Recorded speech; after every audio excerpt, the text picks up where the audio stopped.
Dios 1220. Somos apasionados, soñadores, aguerridos. Somos entusiastas, emprendedores, empresarios. Somos líderes que ven al futuro más cerca que los demás. Somos perseverantes, fuertes, analíticos, fanáticos. Somos argentinos. Somos los mayores generadores de empleo y somos el motor productivo del país. Somos campo, industria y comercio. Somos pymes, construyendo el futuro. Somos Pymes Radio, con la conducción de Carlos Manzoni.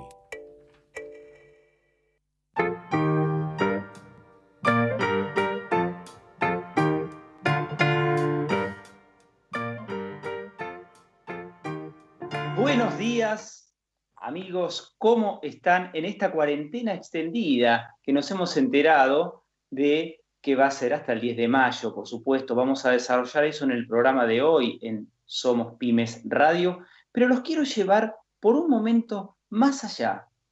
Y el disparador va a ser un señor llamado Simón Kuznets, un hombre nacido en Bielorrusia, Premio Nobel de Economía en 1971.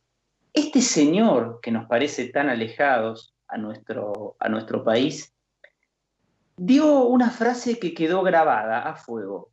Él dijo: hay 4 clases de países: los desarrollados, los que están en vías de desarrollo, Japón y la Argentina.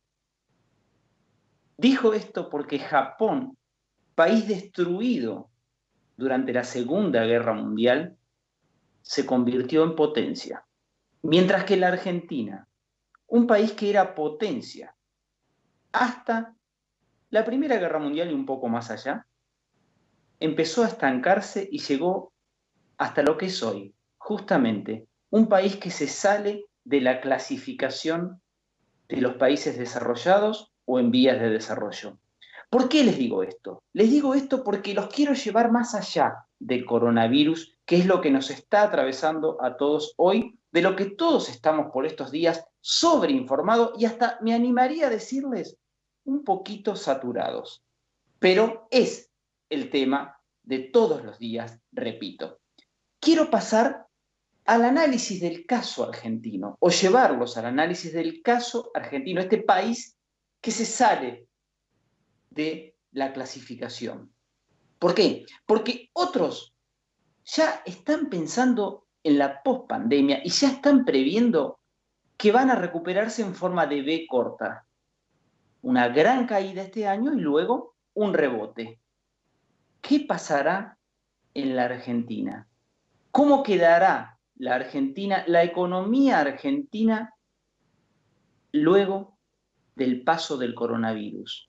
Porque deberá verse cómo se arregla, cómo se acomoda ese motor que no funciona desde por lo menos hace 70 años. Y ahí, cuando pase el coronavirus, va a suceder lo que decía el empresario, el millonario Warren Buffett. Solo cuando baja la marea se sabe quién nadaba desnudo. Y la Argentina, amigo, mal que nos pese, está desnuda. Va a quedar, según las previsiones, y esto hay que tomarlo con pinzas porque no se sabe si puede llegar a ser peor o quizá un poco más leve, pero las previsiones medias ya dicen que va a tener una caída del PBI de 9%. Recuerden que se estipulaba 1,5% antes de tenerse noticias del coronavirus. Piensen que va a ser 9%. Un desempleo que hoy está entre el 9 y el 10% de 14%. 500.000 personas se supone van a quedar fuera del mercado laboral. Un gasto público de 7 puntos del PBI. Gasto que ya venía creciendo como nunca en la historia en las últimas 2 décadas. Y un entramado productivo, el corazón de este motor que yo les dije que estaba fallado, que ya viene estancado desde 2011. Desde 2011 la Argentina no crece. Es como si nos hubieran sacado una foto y hubiéramos quedado así, numéricamente en lo que es actividad productiva. Entonces, Ahí, ese país desnudo es el que va a quedar después del coronavirus, esa economía. ¿Y qué va a pasar? ¿Puede haber algún indicio de lo que puede pasar en la Argentina? Porque el cambio que se necesita no es coyuntural. El cambio que se necesita es estructural. Y Argentina, de los últimos 70 años, pero pónganle las décadas que ustedes quieran, con mayor o menor intensidad, ha hecho lo que se tiene como una de las definiciones de locura, por ejemplo, ¿no? Hacer siempre lo mismo y esperar resultados diferentes.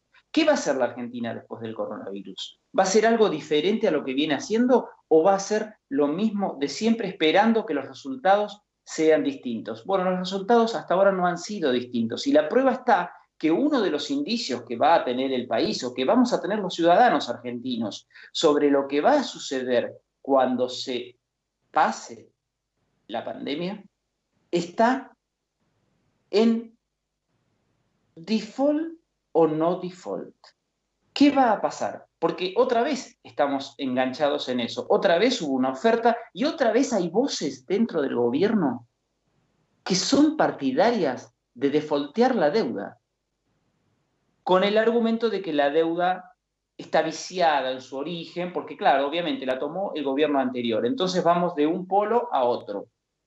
Bueno, yo les quiero decir que el default sería aún agregar más nafta todavía al fuego que tiene la Argentina o que tiene la economía argentina. Porque sería tremendo. Un escenario post-coronavirus con default sería agravar todas las condiciones. Recuerden ustedes, como mínimo, les pongo solamente un ejemplo de lo que podría pasar. Gran parte de ese entramado productivo de la Argentina que yo les comenté que está ya golpeado, está formado por empresas multinacionales.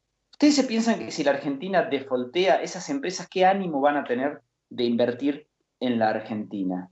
Bueno, el default o el no default será uno de los primeros indicios y que tendremos pronto, porque ya la Argentina le está corriendo el plazo, como en un reloj de arena, ustedes imaginen esa arena cayendo, le está corriendo el plazo para caer directamente en default. Entonces ese sería uno. Y el otro, el más grande, el que yo les digo estructural.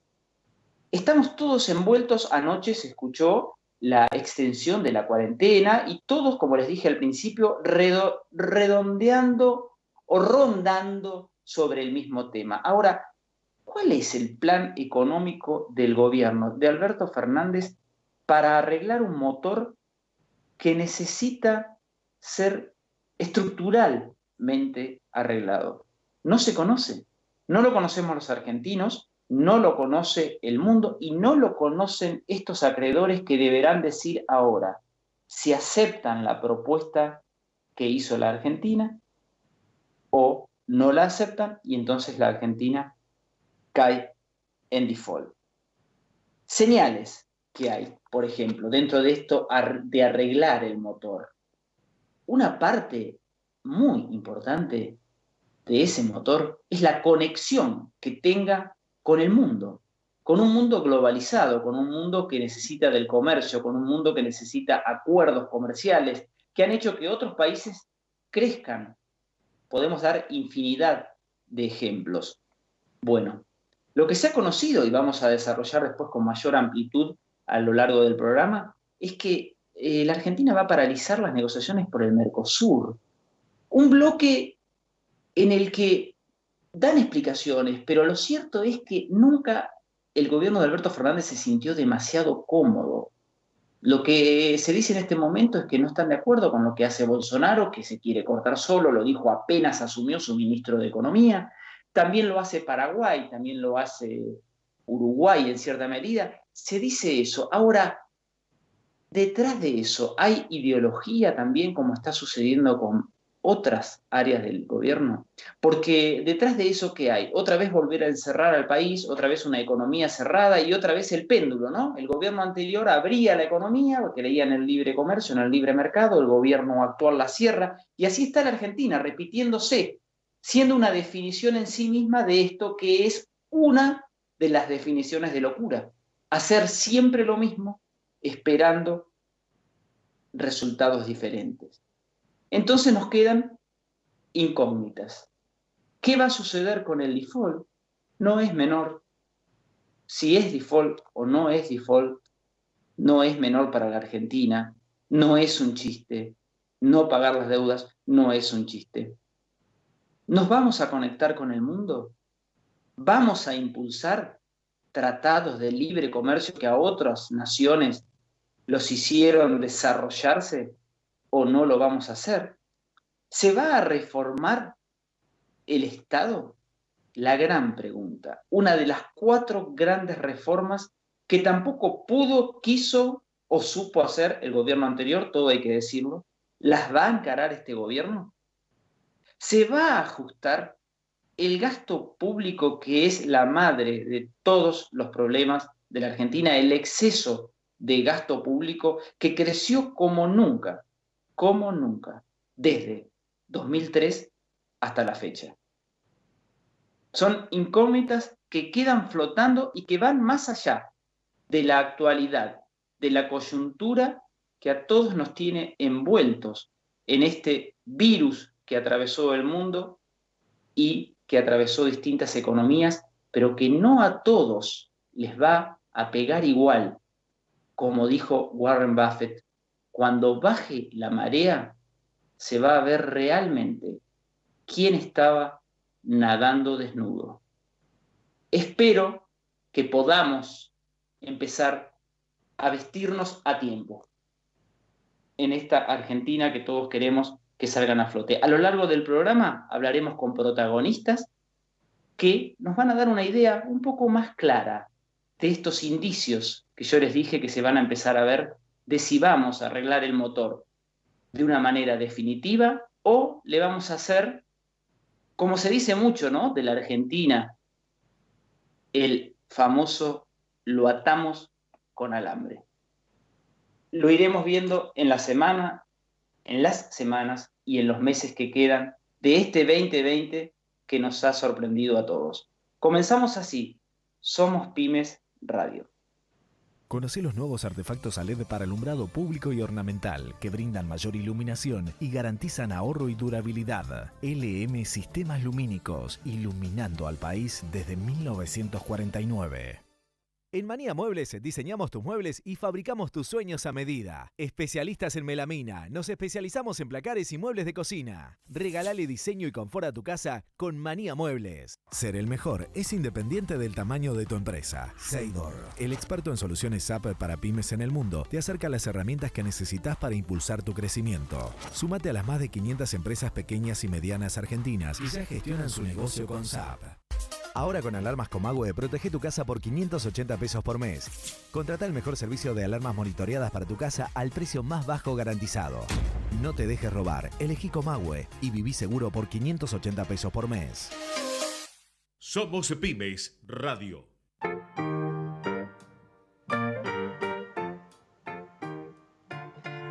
Muy buenos días, Charlie. Saludos a todos nuestros oyentes que nos acompañan en cada programa de Somos Pymes Radio y también saludamos a aquellos que nos escuchen a través de AM 1220 y a través de la web en cada una de las aplicaciones. Buenos días, Charlie. ¿Cómo estás? Feliz domingo. Buenos días, querida Ale. ¿Cómo estás? Con esta Muy cuarentena bien. extendida, de la cual después hablaremos un ratito. Sí. Bien, estamos ya por recibir a nuestro primer invitado del día, invitado virtual, obviamente. Ustedes saben que lo estamos haciendo esto a cada cual desde nuestra casa. Vamos a presentar a Marcelo Fernández. Él es titular de la Confederación General de Empresarios de la República Argentina, conocida como CEGERA. Marcelo, ¿cómo estás? Buenos días. Buen día, Charlie. Un saludo para todos los oyentes de Somos Pymes. ¿Cómo van? Muy bien, gracias por atendernos. Bueno, vamos a hablar un poco, ¿no?, de esto que nos atraviesa a todos, qué está sucediendo y ustedes como empresarios, qué están proponiendo, porque por allí leí que ustedes quieren armar una especie de comité de crisis. Contame vos, que sos el que estás en eso, que sos uno de los que lo está impulsando, ¿qué perspectivas ves en ese sentido?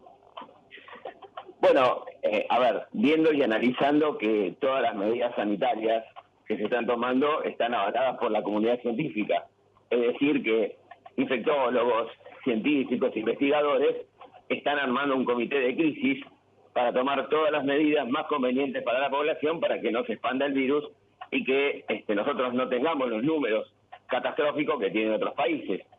Entonces, este comité, que nosotros decimos comité de crisis de la salud, está dando resultados. Entonces, la Confederación General del Trabajo con la CGT hemos pensado y propuesto que un comité de crisis productivo, laboral y económico tendría que dar los mismos resultados, porque nosotros, los propios actores, los que conocemos la situación de los empresarios, de los trabajadores, de las pymes, de su realidad, podríamos asesorar al gobierno, a los funcionarios, de la mejor manera, cómo paliar esta cuarentena, esta pandemia, y luego cómo superar la crisis, porque la verdad va a dejar mucha tela para cortar esto, ¿no? Y no me refiero solamente al sector textil, sino muchas cosas para analizar.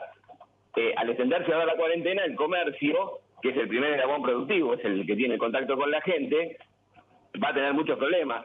Entonces nos parece que ya deberíamos sentarnos a discutir cómo paliamos la situación del comercio, que como dije es el primer eslabón productivo que va a sufrir muchos problemas, porque no nos olvidemos que no solamente es la no venta que tiene en este momento, sino también aquellos cheques que haya firmado para abastecerse de mercadería y que hoy debería estar cubriendo y que no puede, con lo cual va a tener gran cantidad de cheques rechazados. Entonces nos parece que deberíamos ya urgente sentarnos y empezar a conversar con las autoridades para poder encontrar la mejor solución, porque este primer eslabón le trae problemas al segundo, que es la industria pyme, la industria proveedora y el distribuidor mayorista de este comercio. Y la verdad que es la mayoría de nuestras empresas la que hace eso, con lo cual gran cantidad de empresas, como dije, comerciales, industriales, productivas, van a tener serios problemas debido a la miopía que tienen del momento histórico que estamos viviendo los bancos, ya que no están cubriendo esos cheques que fueron emitidos por sus propios clientes, de los cuales siempre le cumplieron, o que siempre tomaron créditos y se los pagaron, o que siempre tuvieron todos sus servicios, y que hoy, como no pueden cubrir, el banco está rechazando, con lo cual se está generando un problema muy grave en la cadena de pagos. Por eso sostenemos que es muy importante armar un comité de crisis para encontrar las mejores soluciones y que la crisis dañe lo menos posible a la actividad productiva y laboral. Marcelo, ¿por qué crees que así como se armó en salud y que está muy bien, como vos lo remarcás, que da buenos resultados, ¿por qué crees que el comité ese que se armó en salud y que se lo ve al presidente rodeado de expertos, no se arma en economía, justamente que es lo que vos estás, o en temas empresarios, que es lo que vos estás proponiendo? ¿Por qué ese temor, digamos? Como que no se quiere abrir eso, ¿no? Como diciendo, bueno, salud es un tema que nos excede, lo abrimos a especialistas. Economía no sabemos si es porque creen que lo pueden manejar solos o porque les da temor abrir esa puerta, ¿no? Yo creo que, a ver, esto es una vieja disyuntiva y por ahí necesitaríamos varios programas para discutirla y sería bueno algún día debatirlo, porque muchas veces economía y producción no van de la mano. Vos fijate lo que nos pasó en el gobierno anterior, los 4 años donde se creía que todos los factores económicos y financieros eran más interesantes y más productivos que lo laboral y lo empresario. Fíjate que todo el mundo sabía lo que era una LELIC, una LEVAC, y nadie sabía qué se producía a la vuelta de su casa. O sea que la economía y la producción, lamentablemente, para mí, son dos cosas totalmente diferentes. Así lo hizo el general Perón cuando volvió al país y convocó a Helbach para que mejoraran la economía del país, pensando que era más importante lo productivo, justamente que empezar a pensar en herramientas financieras o especulativas, sino que la producción y el trabajo era la fuerza de un país. Entonces, me parece que generalmente los gobiernos tienen gente que es muy técnica, muy capaz, para lo que fuere, para lo que quieran diseñar, y no están siempre los actores, los que conocen, como te decía, la diaria, los que conocen lo que pasa, los que conocen cómo se llega a fin de mes, cómo se administra una empresa. Y bueno, en general no es este gobierno, porque recién asumió, hay que esperar, tal vez tenga pensado y lo quería hacer como ley, el Consejo Económico y Social. Fíjate que a lo largo de nuestra historia, salvo aquel pacto social que hizo justamente Perón con Helbach y Rucci en la CGE y la CGT, solamente tuvimos en un recreo cuando el doctor Duvalde asumió la presidencia, armó el diálogo argentino, no sé si lo recuerdan, donde estaban todos los sectores. Sí, y bueno, te lo iba a mencionar, sí. Te lo iba a mencionar como antecedente. Claro. Me iba a ir hasta ahí, 2002, 2001, 2002. Claro. 2002, básicamente, bueno. Fue cuando lo impulsaron. que era el diálogo social argentino, ¿sí? Por eso te lo remarco, porque digo, hubo momentos, después hubo un intento en una etapa del gobierno de Cristina Fernández de Kirchner, donde fuimos a Río Gallegos, justamente también a juntarnos, y después tuvimos varias reuniones en casa de gobierno, pero lamentablemente ahí el error fue del sector privado, que todo el mundo quería estar, y en vez de armar mesas redondas de trabajo, el Consejo Económico y Social parecía que lo teníamos en una cancha de fútbol, porque todo el mundo estaba ofendido individualmente. Si no estaba, se sentía como que estaba afuera. En vez, fueron mezquindades humanas, entonces terminamos haciendo una ronda alrededor de la presidenta que parecía, digamos, la carpa de un circo.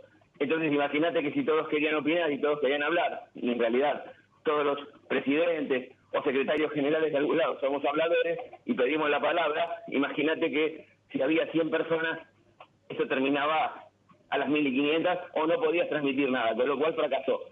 Yo siempre pongo el ejemplo, y perdón, no es que lo quiera hacer remarcar, pero y si lo hago, bueno, será por mi convicción. Perón el Pacto Social lo hizo con 2 personas. Y les dijo, muchachos, el problema es de ustedes. Junten a los trabajadores, Helva junta a los empresarios, Rucci lo haga lo suyo, y yo me reúno con ustedes 2. El problema es la representación y representatividad de ustedes, no mío.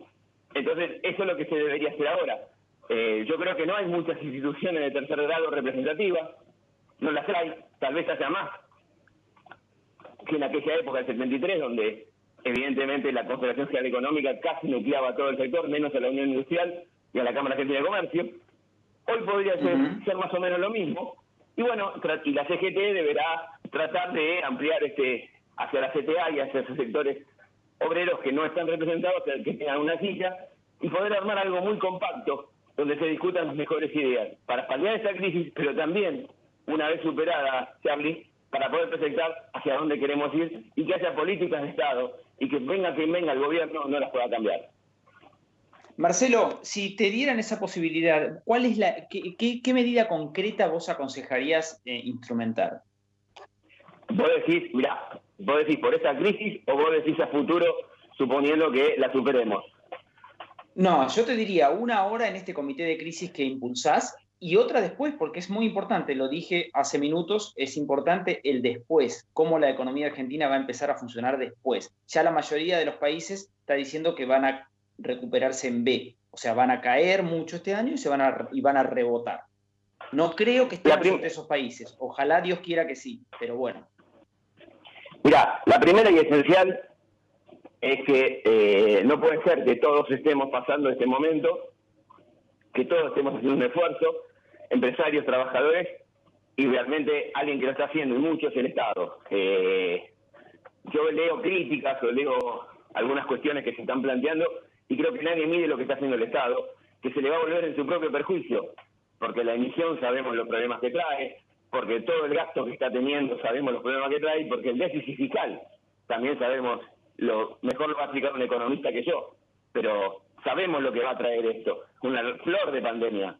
Pero fíjate que el esfuerzo lo hace el Estado, como te decía, el esfuerzo lo hacen los trabajadores, el esfuerzo lo hacen los empresarios pymes, lo hace la sociedad, en algún caso pasando bastante la mano. No nos olvidemos que las changas no tienen entradas, no nos olvidemos que el plomero no tiene una facturación ahora que diga, bueno, yo me van a dar un dinero de tal lado, el gasista, el diariero, que repartía diarios, bueno, en fin, todas las actividades que a veces llamamos en la economía negra, hoy no tienen actividad. Entonces digo, estamos haciendo todos una cosa. ¿Sabes quién no lo está haciendo? El sector financiero. El sector financiero no está haciendo ninguno, absolutamente ninguno. O sea, ellos si no ganan, no participan, nunca pierden. Entonces yo me pregunto y reflexiono, por eso te decía, y ahora te redondeo cuál es la primera medida. ¿A vos te parece que sería muy dramático en balance desastrosos que veníamos teniendo las pymes, y ni hablemos de lo que va a ser el balance de 2020 de una pyme, ¿no es cierto? O sea, va a ser desastroso, sí. Va a ser la pérdida total. Yo me pregunto, y podemos reflexionar juntos, ¿está tan mal, es tan crítico que a fin de año los bancos tengan balance cero, el de ganancias, que no ganaron nada? Yo no digo que pierdan, que no ganen nada. ¿Es tan dramático? Sí. En un país en el que todos estamos en el momento, entonces digo, ¿cómo puede ser que todavía tengan la cara durez de exigir al gobierno que la tasa debe ser de 24 y que encima se la subsidien? ¿Cómo puede tener la cara durez de que a cualquiera que vos conozcas, Terry, en el mes de febrero ese cliente era bueno, calificaba, estaba en situación 1 y hoy porque no tiene actividad, ese cliente ya no es pasible de crédito, ya lo dejé en rojo y ya le rechazo todos los cheques y no lo ayudo en nada. Entonces digo, me parece que la primera medida, es una palabra que no me gusta, porque, bueno, mira, breve, yo fui del Nacional Buenos Aires, en la época brava del Nacional Buenos Aires, así que estudié ahí, te imaginas la formación política que siempre uno, que casi todos los alumnos, hace el pisilofo del Buenos Aires, Felipe Solá, Jorge Tayana, Miguel Peirano, bueno, te podría aburrir. O sea que nosotros salimos de ahí, Miguel Pese, Alejandro Banolti. Así que mira, siempre tuvimos alguna formación. Te digo, ¿a vos te parece que no es el momento? Por eso decía, no quería usar esta palabra, presionar.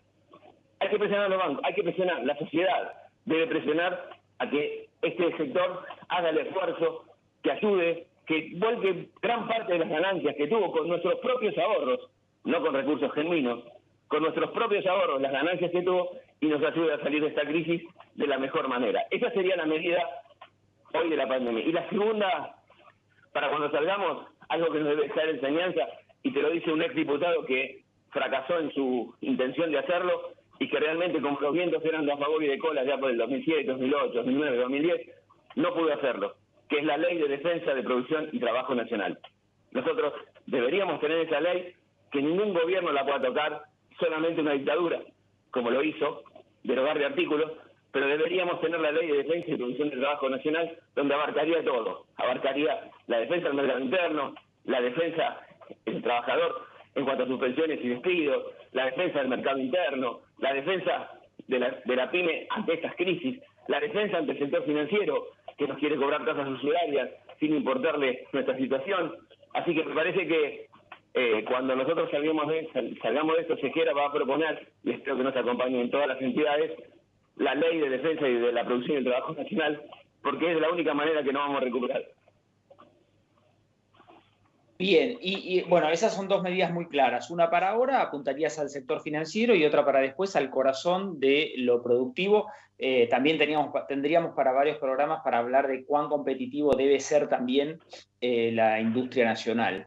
Pero te quería decir, por último, Marcelo, y agradeciéndote este contacto, ¿cuán cerca ves vos esta posibilidad, ¿no?, de que el gobierno les abra una puerta? Para la convocatoria del Comité de Crisis. Exacto, sí. Mira, yo creo que en la medida que se ordene un poco el tema sanitario, que me quedó claro que el presidente lo tiene como prioridad 1, se lo notaba ayer, el discurso, fíjate que trató de demostrar el éxito de la cuarentena, siempre nos dijo que convenía mucho más el tema de salud que el tema económico, y es verdad, porque es muy fácil opinar cómo debería ser la cosa sin tener un fallecido en la familia, ¿no es cierto? Entonces imagínate que cualquiera que hoy propone abrir, que propone que se libere la economía, que se deje trabajar, que se deje transitar, si le tocara que uno o dos familiares tuvieran sido los que le atacaron el coronavirus y hubiera fallecido, tal vez no opinaría de la misma manera, ¿no es cierto? Entonces digo, me parece que estamos bien en ese sentido, así que esperamos que cuando haya un poquito de luz para poder sentarnos y tratar de explicar cuál es nuestra idea del comité de crisis, me parece que yo le tengo confianza, conozco a todos los funcionarios, sé cómo piensan, sé cómo piensa el presidente, pero bueno, evidentemente hay una prioridad, por eso se extendió la cuarentena 2 semanas más, con los perjuicios económicos que trae, pero no le subió el pulso, no tuvo dudas, estuvo muy seguro y dijo, muchachos, hay 2 semanas más de cuarentena, porque esto lo quiero frenar sí o sí para después empezar a crecer. Así que estamos expectantes, seguimos hablando con los funcionarios, por supuesto, por teléfono, por videoconferencia, le estamos contando los problemas que tenemos, algunos se están resolviendo, no todos, como te dije, pero no puede ser posible que el Estado haga todo y que otro sector que está bien económicamente no nos ayude. Por eso, y aprovecho y soy reiterativo, gracias por el espacio, los bancos tienen que estar a la altura de la historia y nosotros se lo tenemos que exigir. Bien, Marcelo, quedó clarísimo. Muchísimas gracias, ¿eh? Que tengas un buen domingo. Y bueno, gracias igualmente para ustedes. Saludos. Fue Marcelo Fernández, presidente de la Confederación General de Empresarios de la República Argentina, Sejera. Lo escuchaste en Somos Pymes Radio. Lo revivís en somospymes.com. Ecomedios.com AM1220. Estamos con vos. Estamos en vos. Vos sabés que tenés que cuidarte y cuidar a los demás. Por eso, si sabés de alguien que no respeta el aislamiento obligatorio o de algún caso de abuso por parte de las fuerzas de seguridad, te pedimos que llames a la línea 134 y denuncies. La línea 134 fue creada exclusivamente con este fin, porque sabemos que quedarnos en casa es la única manera de minimizar el contagio. Vencer el virus es responsabilidad de todos. Cuidarte es cuidarnos. Argentina Unida. Argentina Presidencia. Descarga gratis de tu celular la aplicación Ecomedios. Podés escucharnos en vivo, informarte con las últimas noticias y entrevistas en audio y video. Búscala y bajate la aplicación Ecomedios. Podés vernos en vivo en ecohd.com.ar. No aplaudamos al mosquito, combatámoslo en serio. Para combatir el dengue, el zika y el chikungunya, evitemos que los mosquitos piquen y se reproduzcan. Usemos repelentes, coloquemos tules en la cuna de los bebés y demos vuelta a contenedores para que no se acumule el agua. Si tenés fiebre alta, dolor de cabeza y dolor muscular, no te automediques y acudí al médico. Encontrá más información en argentina.gov.ar. Argentina Unida, Ministerio de Salud, Argentina Presidencia. Conectate con nosotros. youtube.com/ecomedios1220. Somos Pymes.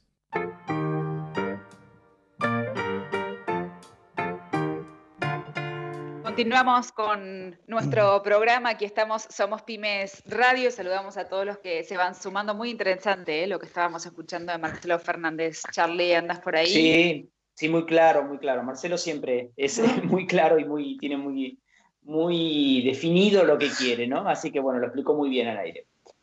Muy concreto.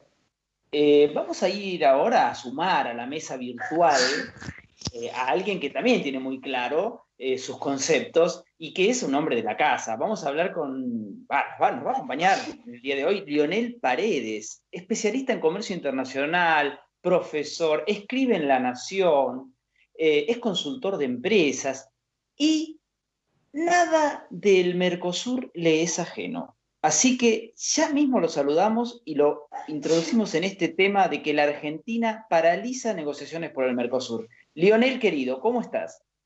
¿Cómo estás, Charlie? ¿Todo bien? Muy bien, muy bien.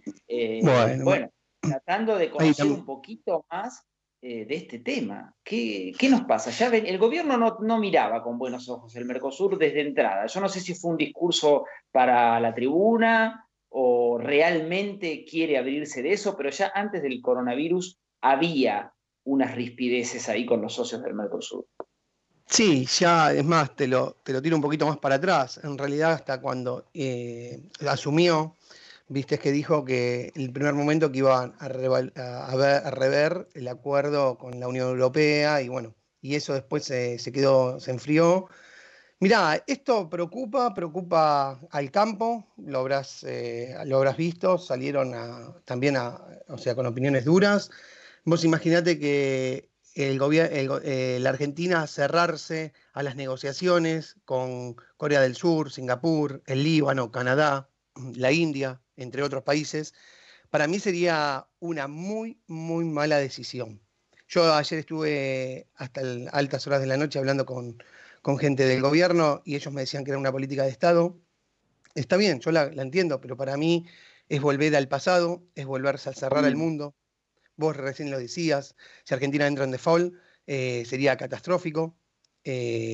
Por eso yo siempre digo que lo peor que nos puede pasar, primero, lo dice todo el mundo, de esta salimos todos juntos, no salimos solos. Si la Argentina no sale sola y abre sus fronteras y Brasil no pudo salir, va a haber otro brote de contagio nuevamente. Entonces, de acá salimos todos juntos. Y lo que creo yo es que esto se tendría que, abrirse. Hay un montón un ejemplo, aumentar la coordinación entre los países, impulsar una integración, trabajar con las agencias de promoción de cada país del Mercosur, Vos imaginate, te estoy tirando unos ejemplos, identificar la cooperación con las autoridades de salud de cada país para que las mercaderías necesarias puedan ingresar sin tanto protocolo, más allá que el ANMAT emitió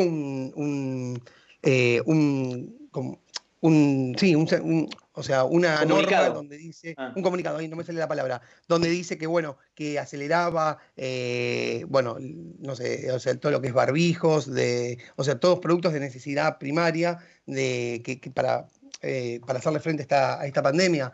Pero más allá de eso, para mí sería un grave, pero muy grave, o sea, cerrarse al mundo, o sea, cerrarse al mundo. Vos imaginate que nosotros hoy en día tenemos más o menos entre 10.000 y 11.000 millones de dólares que le vendemos a Brasil en el Mercosur.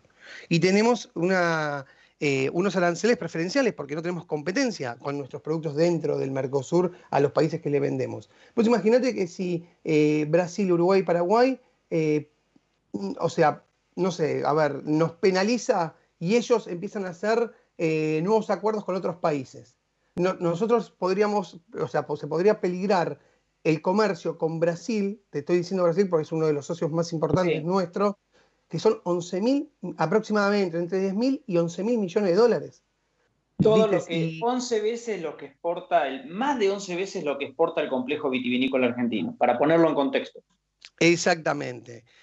A ver, además, o sea, cerrarse siempre, o sea, ya creo que está bien claro que no podemos vivir con lo nuestro solamente. O sea, la industria automotriz. Lionel, no se pudo a mitad del siglo XX. Imagínate que no se va, que ahora con plena globalización, por más que el coronavirus cerró a todos por una cuestión coyuntural, en plena globalización es una locura cerrarse, pero bueno, hay que ver, ya Brasil, vos lo tenés bien claro, pero ya Brasil avanzó en negociaciones bilaterales con Estados Unidos y con China. O sea, si ellos abrochan, o sea, si la Argentina le da la espalda, le da la excusa perfecta para que Brasil diga, ah, sí, listo, hago acuerdos directamente con China y con Estados Unidos. ¿Qué nos pasa? Mirá, lo que nos pasa, yo creo que sería una debacle total, te digo sinceramente. ¿Por qué? Porque vos mismo lo dijiste hace un ratito. Después de esta pandemia, la verdad, las pymes, bueno, lo decía el entrevistado anterior, las pymes van a quedar, la gran mayoría, si no, o sea, ojalá que haya un salvataje económico grande, porque si no, hay muchas pymes que van a cerrar.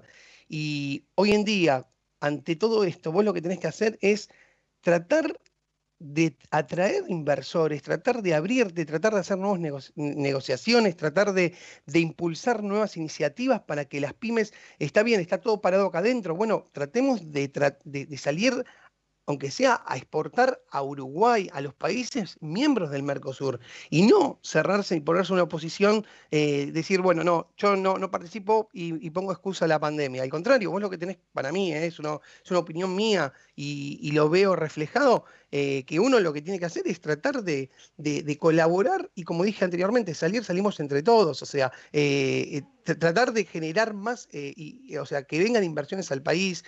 O sea, poner reglas de juego claras y atractivas.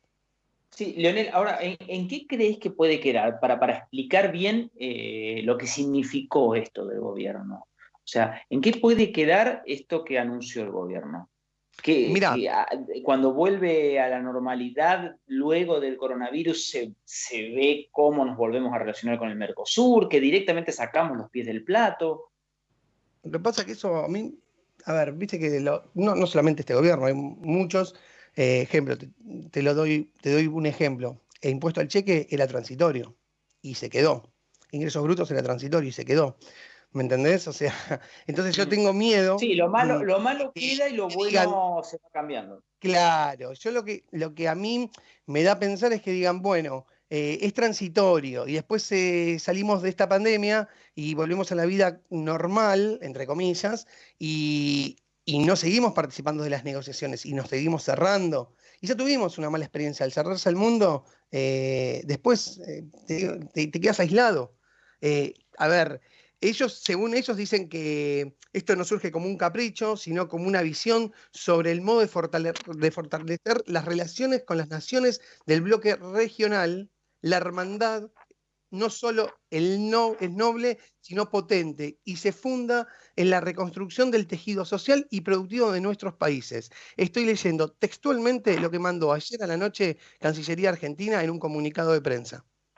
Sí, pero desorienta, porque es justamente lo Bueno, contrario a lo que uno entiende, ¿no? Y te hago ahí un paréntesis, Lionel, porque si hay algo que quizá hay que reconocerle al gobierno anterior, entre otros puntos, y entre críticas que también se le hace, por supuesto, es que en comercio exterior había hecho bien las cosas y las iba haciendo bien. O sea, no desarmar algo que se había hecho bien. Después de 20 años de negociaciones se firmó un acuerdo Mercosur-Unión Europea. Un acuerdo que también ahora el gobierno había puesto un poco en duda, porque los bloques regionales, los distintos congresos, lo iban a aprobar, se habían dicho, y la Argentina lo que decía era, no, vamos a dárselo a las distintas cámaras industriales para que ellos vean punto por punto. O sea, algo que no se puede hacer, ya estaba aprobado. O sea, por eso digo, incluso se está poniendo en duda cosas que sí estaban bien hechas por el gobierno anterior. sí, a ver, nosotros lamentablemente, Charlie, tenemos, ya creo que es una idiosincrasia argentina que cada gobierno que ingresa, parece que hacemos las cosas bien, damos 5 pasos para adelante y después cuando ingresa otro gobierno, es como que destruye lo que está bien y empezamos a ir de vuelta para atrás. Esto lo vimos hace mucho tiempo. A mí lo que, te digo la verdad, lo que decís es tal cual. Para mí, en la gestión del gobierno del presidente Mauricio Macri, se habían hecho cosas buenas con las exportaciones, y no solamente acuerdos, se había logrado, que bueno, esto creo que también sigue en pie, que eso también está bueno recalcarlo, el exporta simple, que hoy en día las pymes, desde su casa, están, y conozco muchas pymes que están, lo están utilizando y están tratando y están exportando en pequeñas cantidades, pero desde su casa. Eso está bueno. Pero Eso está lo que... buenísimo, ¿sí? Eso está genial y sigue. Y eso me parece muy valorado. Lo que pasa es que, a ver, la gente que nos escucha, una persona en su casa dirá, ¿y esto? ¿Y a mí qué me preocupa? No, sí, te preocupa, porque si Argentina no empieza a vender afuera y no le empiezan a ingresar dólares, con el déficit grande que hay en el Estado, o sea, cada vez hay más déficit, y si Argentina entra en default, en qué se resume todo esto? En más, aumenta el dólar, más inflación, más caras las cosas. Es un Claro, no, poquito es como que... que la exportación, el comercio exterior, es la forma más genuina de obtener dólares, que es lo que a la Sí, el Argentina le turismo, falta, te es el lo- talón de Aquiles que tiene la Argentina. Sí, bueno, el turismo en definitiva es una exportación. es una exportación, sí, sí, sí, obvio. Mirá, yo te digo la verdad, Charlie, o sea, yo soy muy partidario de hacer consensos, de abrir la economía. Vos tenés que estar abierto, y más en esto. A ver, un alto funcionario me decía ayer, no, pero Japón también se cerró, y bueno, yo la verdad de Japón todavía no encontré nada. Y México también se cerró, pero México es un ultra proteccionista el país, México, siempre lo fue. O sea que no me extrañaría que haga eso. Pero justamente hay un artículo del New York Times y del Washington Post que decía que justamente la forma de salir de los países de Latinoamérica era abrirse, no era justamente cerrarse, ni hacerse tan conservadores, porque lamentablemente no está demostrado que no salís de esa forma. No salís y no te desarrollás. Por ahí podés aguantar Además, un tiempo, cosa que ya se demostró que acá igualmente ni siquiera un tiempo se pudo aguantar bien, pero no te desarrollás, no tenés un desarrollo sostenido en el tiempo. Y además, cuando se habla de que abrirte totalmente, bueno, hay quienes están de acuerdo con que hay que abrirse totalmente, hay otros que están de acuerdo con tener algo más gradual, en el sentido de que vos decís, bueno, por ejemplo, Corea del Norte lo hizo, y tiene miles de críticas, Corea del Sur, disculpen, tiene miles de críticas porque también ellos en algún punto hacen agua en algún aspecto, ¿no? Con los grandes conglomerados que crearon. Pero Corea del Sur, cuando salió, hizo distintas etapas de exportación. Y en la primera etapa dejó afuera un montón de industrias y le dio prioridad a otra y reubicó a la gente de esas industrias a otras que sí eran competitivas, que esa es la palabra clave, Lionel, que me parece. Ir exacto. hacia lo que realmente somos competitivos y dejar de decir también que, bueno, no, solamente somos competitivos en campo. No, yo creo que debe haber muchísimos sectores en los que somos competitivos y muchísimos en los que no. Vos, yo, cualquiera de los oyentes que en este momento nos está escuchando, no somos buenos en el 100% de las cosas. Obvio. Tenemos nuestras áreas. Bueno, los países son iguales. Vos no podés pretender, como se pretendió una vez en la Argentina, hacer todo.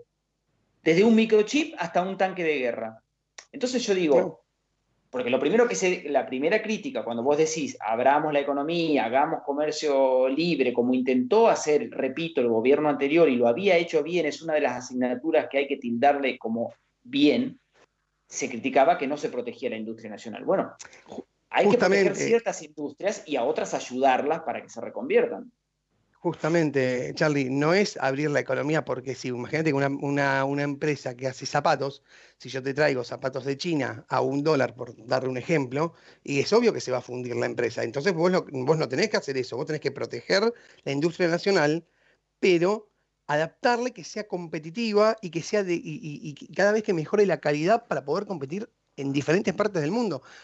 Y esto te lo digo, pero es clarísimo lo que va a pasar. Después del COVID, en todo lo que es alimentos, se van a poner recontra exigentes diferentes tipos de países. O sea, te van a pedir muchos más requisitos de sanidad, o sea, otros estándares de calidad para el producto. Vos imaginate que después de toda esta pandemia, la gente va a quedar media perseguida, ¿me entendés? O sea, entonces, ¿qué? Y si vamos a suponer que vamos a hacer un envío de carne, no sé, a Singapur, por decir, te tiro un ejemplo. ¿Vos te pensás que el mismo país que va a recibir la carne no va a pensar, mirá si viene con un virus, viene con esto? Entonces le van a poner un montón de exigencias. Bueno, y todo eso o sea, uno tiene que estar capacitado, tiene que andar actualizando estándares de calidad y demás. Bueno, yo creo que ahí el Estado es donde tendría que, o sea, que actuar no te digo subsidiar o, bueno, decir, mirá, te ayudo con esto, me lo devolvés en tanto tiempo,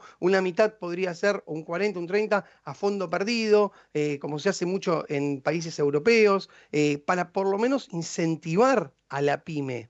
A ver, no sé, yo veo a los monotributistas le quieren dar un crédito a tasa cero, pero si el monotributista es una casa de ropa, vamos a poner, está cerrada, no vende. ¿Vos te pensás que el monotributista va a ir a sacar un crédito? ¿Para qué? ¿Me vendés, o sea, tasa cero? Está bien, está buenísimo, tasa cero, pero lo que necesita es reactivar, no sacar un crédito. A mí es una visión mía. Por lo menos para mí tendrían que tratar de armar diferentes formas de ayudar a la pyme, tanto interna como externa, a poder seguir desarrollando y vendiendo. Totalmente, totalmente, Lionel. Bueno, políticas de Estado, básicamente, que es lo que todavía no se conoce, porque no se conoce un plan del gobierno. Ahora, No. yo te invito, si querés, vamos a ir a lo, como nos gusta hacer, de lo general a lo particular, y te invito a hablar ahora con alguien de una empresa, justamente, que Dale. se reinventó en tiempo de coronavirus, pero el reinventarse, el gen de la reinversión, de la reconversión es útil para cualquier aspecto. Vamos a ir a hablar con Juan Pablo Baucheret. Él es gerente general de Impresur. Es una empresa, Impresur, que está especializada en la fabricación e impresión de materiales autoadhesivos para la industria, pero que hoy está haciendo otra cosa. ¿Qué tal, Juan Pablo? ¿Cómo estás? Buenos días. ¿Qué tal? Buen día, ¿cómo están? Bien, bien, Juan Pablo. Bueno, contanos un poco el disparador de que ustedes comenzaron a fabricar máscaras para adaptarse a lo que está sucediendo ahora con el COVID-19. Claro, sí, como vos bien decías, nosotros somos una pyme familiar, estamos hace 25 años y toda la vida, digamos, nuestro principal servicio fue la impresión de etiquetas autoadhesivas. Y por toda esta pandemia es cuando hemos decidido empezar a ensamblar y comercializar las máscaras de protección facial, como se conocen. Sí, que son, esas máscaras son las más grandes, las que parecen de soldador, pero transparentes, o son las máscaras tipo un barbijo, pero plástico. No, es la que decís, la de soldador, exactamente. Está compuesto por una vincha, sí. con una banda elástica y después tiene el protector transparente. Esto se utiliza mayormente para los puestos de trabajo con la debida distancia, porque tiene muchas cualidades de limpieza, se puede limpiar cada 2 horas, diferencia en un barbijo que directamente uno no lo puede lavar, sino que lo tiene que desechar, ¿no? Esa es la particularidad que tiene. Bien, ¿y cómo están haciendo ustedes el trabajo original de ustedes? ¿Lo tienen totalmente parado? ¿Cómo es la situación? No, nuestra situación en principio fue bastante privilegiada, por suerte. Nosotros, por pertenecer a los rubros esenciales, hemos seguido la actividad, obviamente tomando muchísimos recaudos, como home office en las personas que se puede, y la parte de la producción operativa de fábrica, con personal reducido, rotación de horarios y demás. Entonces en ese punto nunca se paró de producir, pero digamos, también la actividad, nosotros dependemos del 100% de los rubros, porque trabajamos con todos los distintos rubros de consumo masivo, entonces se ve afectada de todos modos, y digamos, por un punto de intención propia y con un punto, digamos, con una proyección de ayuda, por así decirlo, es que abordamos este nuevo producto, que son las máscaras. Bien, ¿y ustedes proveen a quién? ¿Cómo se insertaron en este sistema que imagino que ya debe estar mucho el Estado demandando esto, pero ¿cómo es el circuito? El circuito, nosotros a quienes le proveemos, digamos, en principio nuestros clientes habituales son empresas. Cuando empezamos con las máscaras y los repuestos de las máscaras, empezamos a abrir el juego a otras industrias que por ahí no teníamos tanta relación, y después también personas particulares, ¿no? En rubros de todo tipo, como te mencionaba, pero quizás los nuevos jugadores que aparecen son empresas de plástico o personas particulares que tanto las quieren usar para ellos, para empresas que quizás no tienen productos en sí, como ser distribuidoras, centros, sindicatos, todo ese tipo de organizaciones que tengan mucha cantidad de personas y necesiten o donar o regalar o bien comprar para proteger a las personas que están ahí. Bien, bien. Estamos también, te cuento, con Lionel Paredes y Alejandra Dirazar. Hola, yo voy a ver si ellos quieren hacerte alguna pregunta fuera de lo que yo ya te pregunté. Amigos, Dale, si quieren, alguna pregunta para Juan Pablo. No sé, Alejandra, empezá si querés vos. Sí, estaba pensando. ¿Qué tal, Juan Pablo? ¿Cómo estás? Hola, la Alejandra. gente de la empresa, el recurso humano, ante esta propuesta, ¿cómo respondió?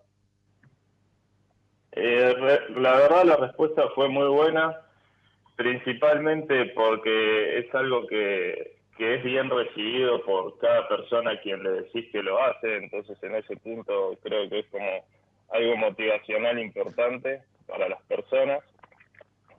Y después que también hay cierto compromiso con la sociedad de que estás haciendo algo que todo el mundo está necesitando, y mal o bien le estás dando algo que realmente lo ayuda, ¿no? O sea, genera mucha confianza en el producto que estás ofreciendo y comercializando. No sé si respondo a tu pregunta. Sí, perfecto. Sí, Juan Pablo, Lionel te habla. Hola, un gusto. Nino. ¿Cómo estás? Todo Mira, bien. mi pregunta es la siguiente. ¿Qué tanto te bajaron las ventas de lo que sería el producto estrella, que serían las etiquetas? Aquí estoy en tu página mirando que haces un montón de productos, y quería ver bien, o sea, quería saber bien cuánto, porque veo que le haces a diferentes estilos de empresas, vinos, alimentos. ¿Esas también bajaron la producción? Sí, bajaron. Nosotros, para darte números un poco más en concreto, desde que empezó la cuarentena a hoy, si no hubiésemos incorporado este nuevo producto, hubiésemos estado en un 50% de la venta habitual. Y con esto lo pudimos suplantar, por suerte. Qué bueno. Bien, ¿y cuántos empleados tienen, Juan Pablo? 50 empleados, entre 45 y 50 empleados. Bien, ¿y se pudieron adherir a alguna de estas ayudas que está dando el gobierno? Siempre nos gusta preguntar eso, ¿no? Porque hay anuncios y a veces no llegan en lo concreto a hacerse realidad, ¿no? O nos dicen tenemos problemas en el medio, burocracia. ¿Qué experiencia tuviste al respecto? Las experiencias, los beneficios que podemos adquirir de todo, digamos, todo el paquete de medidas que se dieron hace poco fue los créditos para el pago de sueldos, los planes de facilidades para las contribuciones patronales y lo demás seguimos en tratamiento, pero digamos, nuestra visión en ese sentido y sin entrar en política es que las cosas por lo menos tienen un nivel de fluidez que van más lento, pero van avanzando. O sea, las medidas que se dijeron por lo menos están. Se tarda un poquitito en instrumentarnos nada más, pero están. Sí, ¿y cómo te ves post-coronavirus? ¿Cómo salís? Nosotros hablamos en general del país y dijimos que bueno, que está en una situación delicada porque ya venía mal. Contanos así en un pantallazo, lo más breve posible, cómo venían ustedes y cómo crees que salen post-coronavirus. Bien.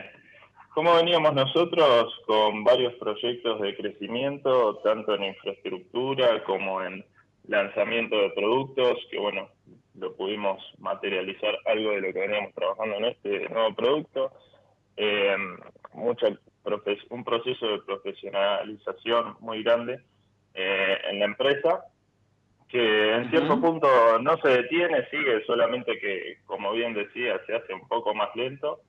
La verdad yo creo que las empresas están en un momento en el cual todo el mundo está cambiando y cuanto más te demores en reaccionar es cuanto más lo sufras. La verdad es que hay que ver como todo la oportunidad, obviamente de ser sensible, estar muy cerca de todo lo que relaciona a la empresa. El principal punto son los empleados, los proveedores, los clientes, la gente que uno tiene de influencia, y actuar en consecuencia, tranquilo, siendo muy consciente que esto es una crisis y nadie va a negar eso, ¿no? Y el post-crisis, la verdad, yo creo que vamos a ser mucho más eficientes, esto no hablando de nuestra empresa en particular, sino a nivel general. Las acciones de las personas van a ser más eficientes, vamos a hacer las cosas más rápido, vamos a transportarnos menos. En cierto punto, digamos, todo eso es positivo. Va a haber cosas que no nos gusten, pero yo creo que a la larga van a ser cambios buenos. Y también hay que pensarlo así, opino. Bien, buenísimo, Juan Pablo, la mirada optimista. Está muy bien y está muy bien para los empleados que también han logrado reinventarse y empezar a hacer estas máscaras que son tan importantes hoy, ¿no? Así que bueno, esperemos, nos quedamos con tu visión optimista, esperemos que así sea, que esto pase lo más rápido posible. Te agradecemos mucho esta comunicación de hoy, Juan Pablo. Un abrazo gigante. Yo les agradezco a ustedes, abrazo para todos. Fue Juan Pablo Baucheret, gerente general de Impresur. Lo escuchaste en Somos Pymes Radio. Lo revivís en somospymes.com. Conoce los nuevos artefactos a LED para alumbrado público y ornamental que brindan mayor iluminación y garantizan ahorro y durabilidad. LM Sistemas Lumínicos, iluminando al país desde 1949. En Manía Muebles diseñamos tus muebles y fabricamos tus sueños a medida. Especialistas en melamina, nos especializamos en placares y muebles de cocina. Regalale diseño y confort a tu casa con Manía Muebles. Ser el mejor es independiente del tamaño de tu empresa. Seidor, el experto en soluciones SAP para pymes en el mundo, te acerca a las herramientas que necesitas para impulsar tu crecimiento. Súmate a las más de 500 empresas pequeñas y medianas argentinas y ya gestionan su negocio con SAP.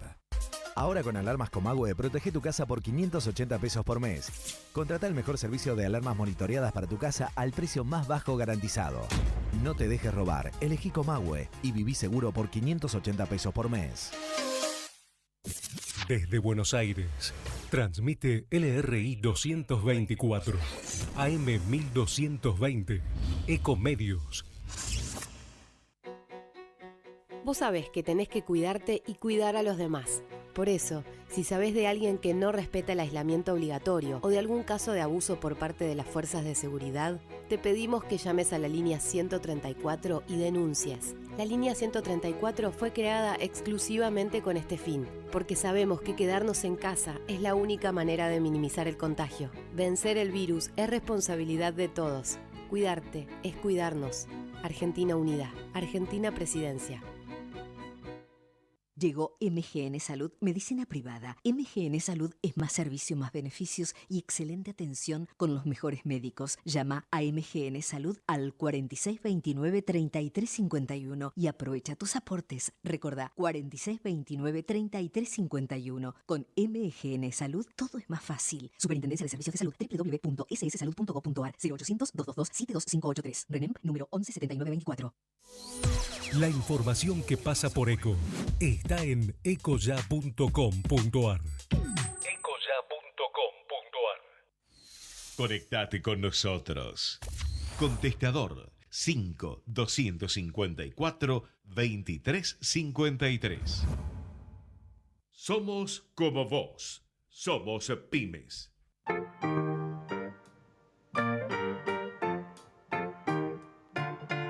Ya estamos comenzando la segunda hora de Somos Pymes Radio. Sumamos a todos los oyentes que se van sumando al programa. Una última hora donde tendremos muchísimos entrevistados y vamos a terminar, como siempre, con la historia del Cóndor Manzoni y quizás con alguna versión de Seré Charlie, pero seguimos con entrevistas.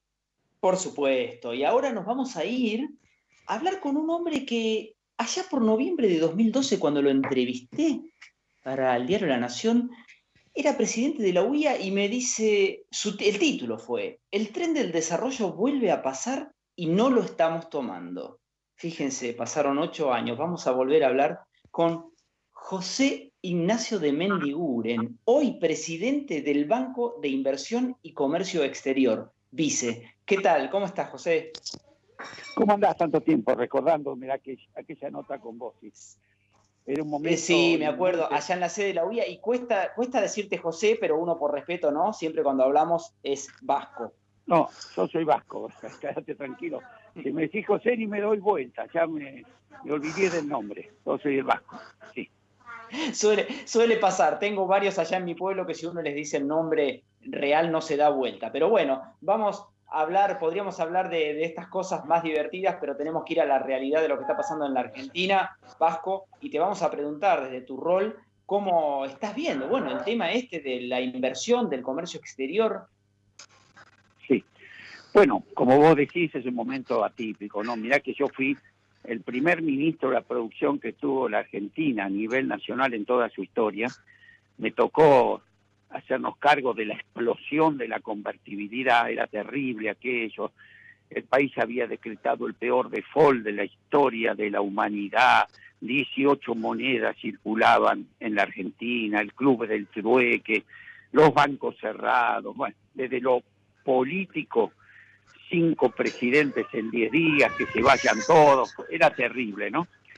Pero en esta situación le tenés que incorporar un tema internacional de una magnitud nunca vista. Yo contaba como ejemplo el otro día un colega tuyo. Fíjate que hoy el petróleo no vale nada y lo tienen que depositar en barcos que le sale más caro el barco para depositarlo que el precio del petróleo. Es una crisis que indudablemente nadie la puede imaginar. Ahora bien, como en aquel momento lo que vos tenés que hacer ante las crisis, que no tenés manual porque no hay antecedentes, tenés que tomar definiciones políticas. Vos tenés que decir el rumbo, ser claro, saber que hay que tomar decisiones con errores o con no ellos, pero las tenés que tomar. Y en aquel momento, igual que ahora, hubo una definición política, que era que de la crisis salía con la producción y el trabajo, salías con una alianza con la producción. Por eso se me nombra a mí, que era presidente de la Unión Industrial, como ministro. En esta oportunidad, Alberto Fernández, antes de la crisis, también dijo que la alianza es con la producción. Algo que parece obvio, no es tan obvio. El gobierno anterior, en el 2015, cuando asumió, hizo la alianza con la especulación financiera, totalmente en las antípodas. Bueno, empezó este gobierno, tenía claro el objetivo, todas las medidas van orientadas hacia eso, y en la mitad explotó esto, que fue inédito. Y ahí también volvió a haber decisiones políticas, pueden gustarte más o menos, pero en ese momento el presidente no dudó y optó por priorizar, no por descalificar la producción, sino priorizar la vida. Bueno, esto por supuesto que tiene consecuencias mayores en la producción, pero no dudó, y no le fue mal. Vos fijate los países que dudaron, Estados Unidos, Brasil, España, Italia, tienen los mismos problemas económicos, pero los muertos encima. Ahora también, llegada esta decisión, después el presidente tomó otra gran decisión, que fue, vamos a rescatar a las pequeñas y medianas empresas. Y no porque sean débiles, sino porque es el factor fundamental que te va a sacar de la crisis. En eso Alberto Fernández no duda.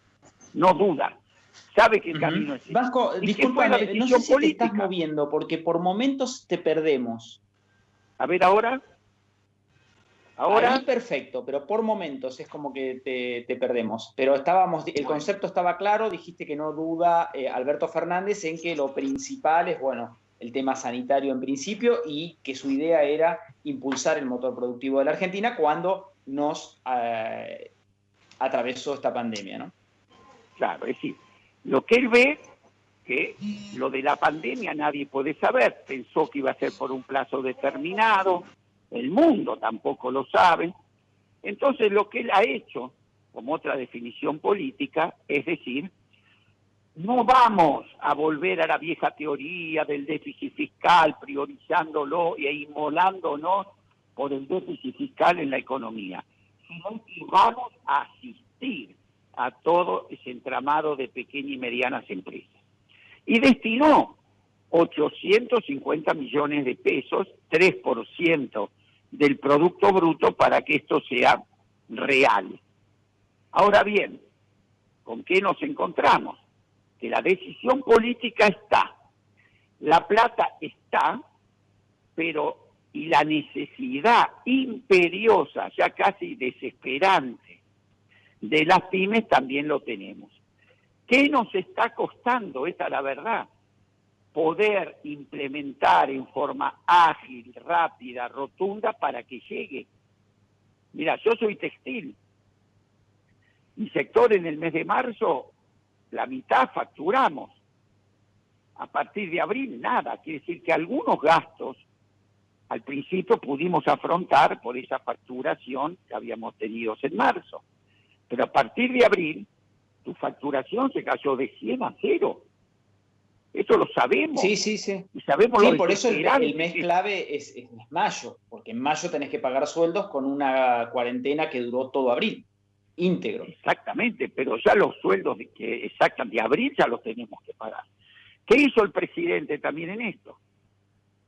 Como hay normas que una pyme que está padeciendo esto, está claro que no tiene los papeles en orden para ser sujeto de crédito, muchas de ellas. Entonces, a los efectos de poder pagar los salarios, el presidente instruyó, se formó a través del Ministerio de Producción una figura que es el FOGAR, que es un fondo de garantía argentino, donde el gobierno depositó 30.000 millones de dólares para que con eso se pueda garantizar hasta 120.000 millones de pesos de salarios, que es casi el 40% de la masa salarial del sector privado. ¿Qué hicimos? Se abrió este fideicomiso, los bancos suscribieron, vinieron 46 bancos privados y públicos, suscribieron por 92.000 millones de dólares, de pesos, si nosotros nos queda casi un cupo de 30.000 más. Pero ¿qué sucede? No llega.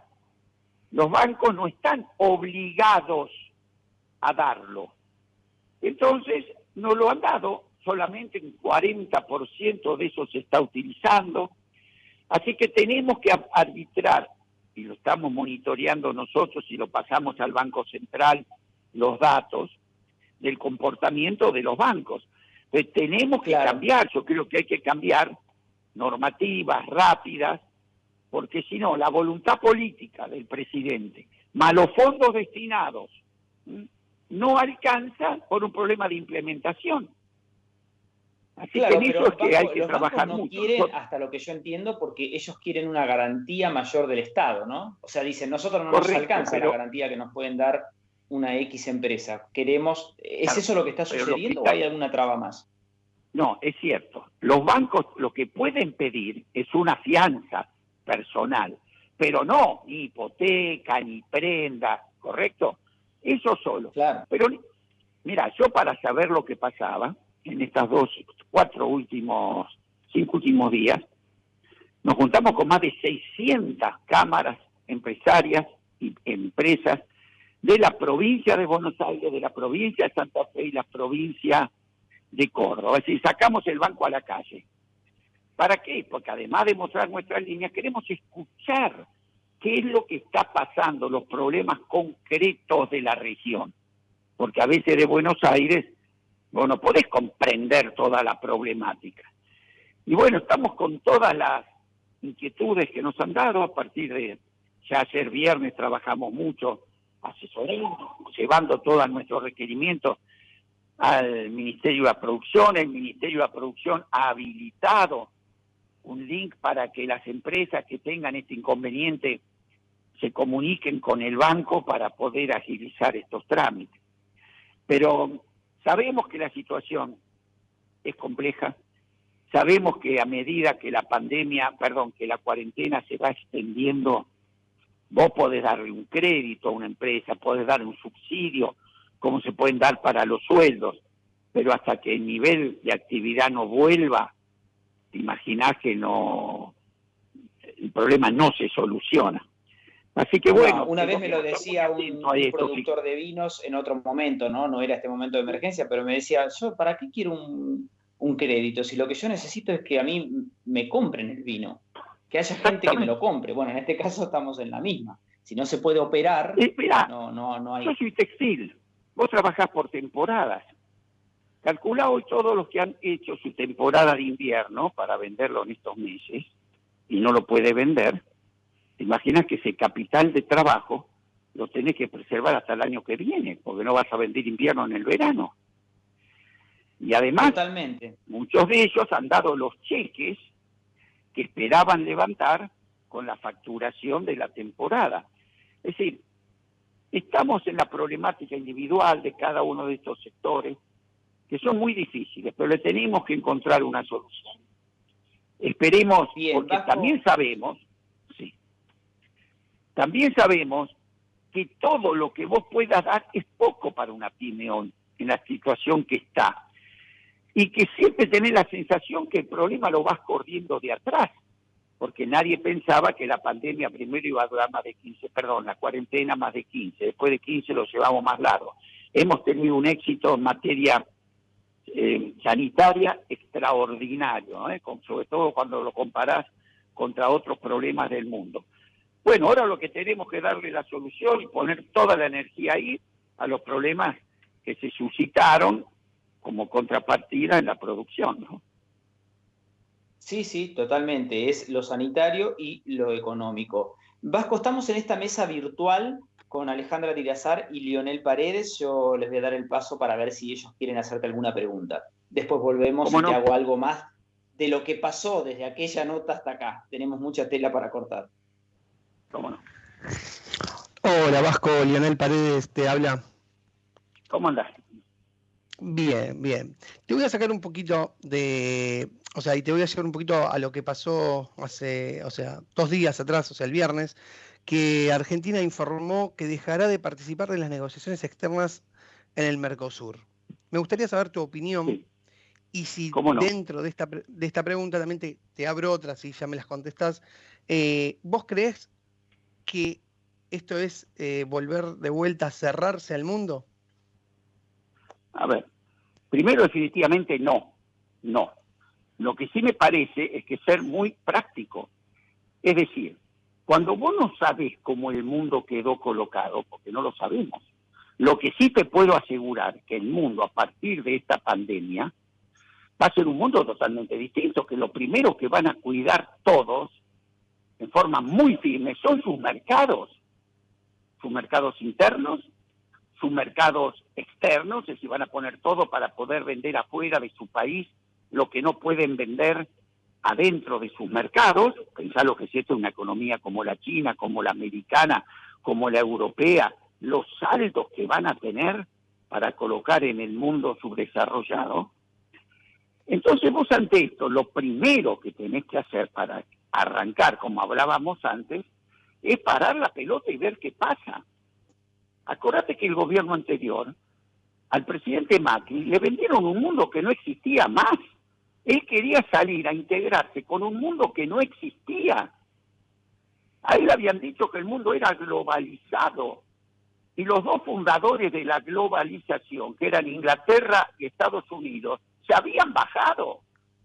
Estaba totalmente desorientado y quería firmar con la Unión Europea, cosas sin saber todavía cuál era la oferta negociada. Con tal de firmar, firmaban cualquier cosa. Muy bien, hoy, ¿quién te puede decir por dónde se sale? ¿Y con qué nos encontramos? Con un Brasil, con un Bolsonaro que no quiero calificar, pero creo que los mismos gobernadores de Brasil, toda la misma sociedad productiva de Brasil, hoy no lo ven como muy representativo. Y estas medidas que toma tan extremas sobre la salud, también las toma sobre el comercio, sin ninguna reflexión. Entonces, vos tenés el riesgo, porque por la personalidad de quien estamos hablando, que cuando vos termines esta pandemia te encuentres con una firma o te encuentres avanzando en cosas que no es el momento, sin lugar a dudas, para avanzar. Y después hay países como Uruguay y Paraguay, que su problemática industrial es totalmente distinto, ¿no? Son países que necesitan integrarse porque no tienen, como Chile, no tienen industria que proteger. Entonces, medidas de esta naturaleza, lo que están diciendo es, el mundo no cabe duda que cambió. Te vuelvo a repetir, no saben dónde meter el petróleo. Vos te podías imaginar esto, que alquilan barcos, no tiene valor, gastan más en que ese barco le deposite el petróleo que el petróleo que está arriba. En una situación como esta, si vos tenés un socio, y ahí hablo a título personal, me hago cargo yo de esta, ¿no? Un socio que vos lo ves con los desvaríos que tiene su presidente, vos le das la lapicera. Entonces, me parece una medida muy razonable decir, mientras esto dura, que puede ser 4 meses, 5 meses, donde Europa está replanteando todo. ¿Vos te crees que Europa tiene los mismos intereses de cómo quedó después de la pandemia que ahora? Italia, España, Alemania. Entonces, cuando vos pateaste el tablero del mundo y del comercio mundial de esta forma, no está para salir a firmar acuerdos donde por lo general Argentina le ha ido mal en acuerdos cuando se firman a las apuradas y a intereses económicos muy fuertes, convalidan el rumbo de la Argentina, que Macri puso en evidencia que quieren a la Argentina como un proveedor de materias primas, la quieren a la Argentina como el granero del mundo, no como un país industrial. Con esta concepción es donde yo evalúo estas medidas, que es suspender, no salirnos del Mercosur, ni mucho menos. ¿Cuál es el Mercosur? Te pregunto sinceramente, ¿el de Bolsonaro o el de Lula? ¿Cuál es el Mercosur? ¿El de Cerrey y Alfonsín? ¿O el de Bolsonaro no sé con quién? Entonces me parece muy, muy lógico, pero sí creo que hay que explicarlo bien, porque también los que están malintencionados y buscan que Argentina rife sus activos por el mundo, hoy salen a decir que queremos destruir el Mercosur. Nada más alejado que eso. Gracias, Bien, Vasco. Ale, ¿querés hacerle una pregunta al Vasco? Sí, ¿qué tal? De Mendiguren, muy buenos días. Estaba escuchando y con estas videoconferencias que mantuvo con industriales de diferentes provincias, como nos contaba con la provincia de Córdoba, pienso, más allá del agobio y de la incertidumbre lógica que están pasando las industrias por esta situación, ¿notó en alguno de ellos, en estos representantes de las industrias, voluntad, esperanza? ¿Cómo los nota en estas conversaciones que mantuvo? Bueno, sí, a ver, yo cuando tomé la presidencia del vice, la promesa que tuve, tanto de Alberto Fernández como de Sergio Massa, es que íbamos a convertir este banco en un banco de desarrollo, ¿no? Así que tengo una esperanza enorme de que esto se cumpla una vez que esto pase. Y es muy importante entender qué país nos imaginamos a la salida para que vos tomes las medidas hoy. A ver, Alberto Fernández, ¿qué país piensa? ¿Un país primarizado o un país desarrollado? Lo que a mí me ha expresado y lo que demuestra todos los días, que quiere ir a un país desarrollado. No quiere ir a un país que exporte cuero e importe zapatos, que exporte trigo e importe fideo, que exporte maíz y soja e importe chancho de Brasil o de Dinamarca. Está claro, ¿no? Salir de un país que hoy exporta a $400 la tonelada promedio e importa 1.800. Eso servía en la época de la colonia, donde Argentina tenía 3 millones de habitantes. Hoy somos 45. Y esta es la gran definición. Por lo tanto, todas las medidas que se están tomando hoy tienen que ver con eso. Nosotros no vamos a ir al desarrollo sin pymes. Cuando una pyme exporta, para que ustedes se den cuenta, y 15.000 pymes exportaron, fue lo primero que yo quise rescatar en el vice, en nuestra primera etapa.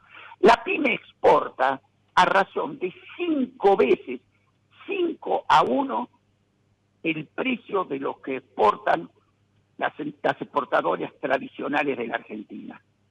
Quiere decir que exporta valor agregado. Ese es el modelo de insertarse al mundo de la Argentina. No vendiendo poroto de soja, sino vendiendo biocombustible, no vendiendo cuero, sino vendiendo marroquinería. Muy bien. Y en ese, que es el gran desafío para las medidas que se están tomando ahora, por eso dice el presidente, no voy a caer en la trampa del déficit fiscal y en aras de eso destruir a todo el aparato productivo argentino. Porque si no después, ¿cómo salimos? ¿Cómo salimos? Como quieren los países desarrollados, como una granja, no como un país industrial. Y ahí también pongo el tema de Brasil que hablábamos recién.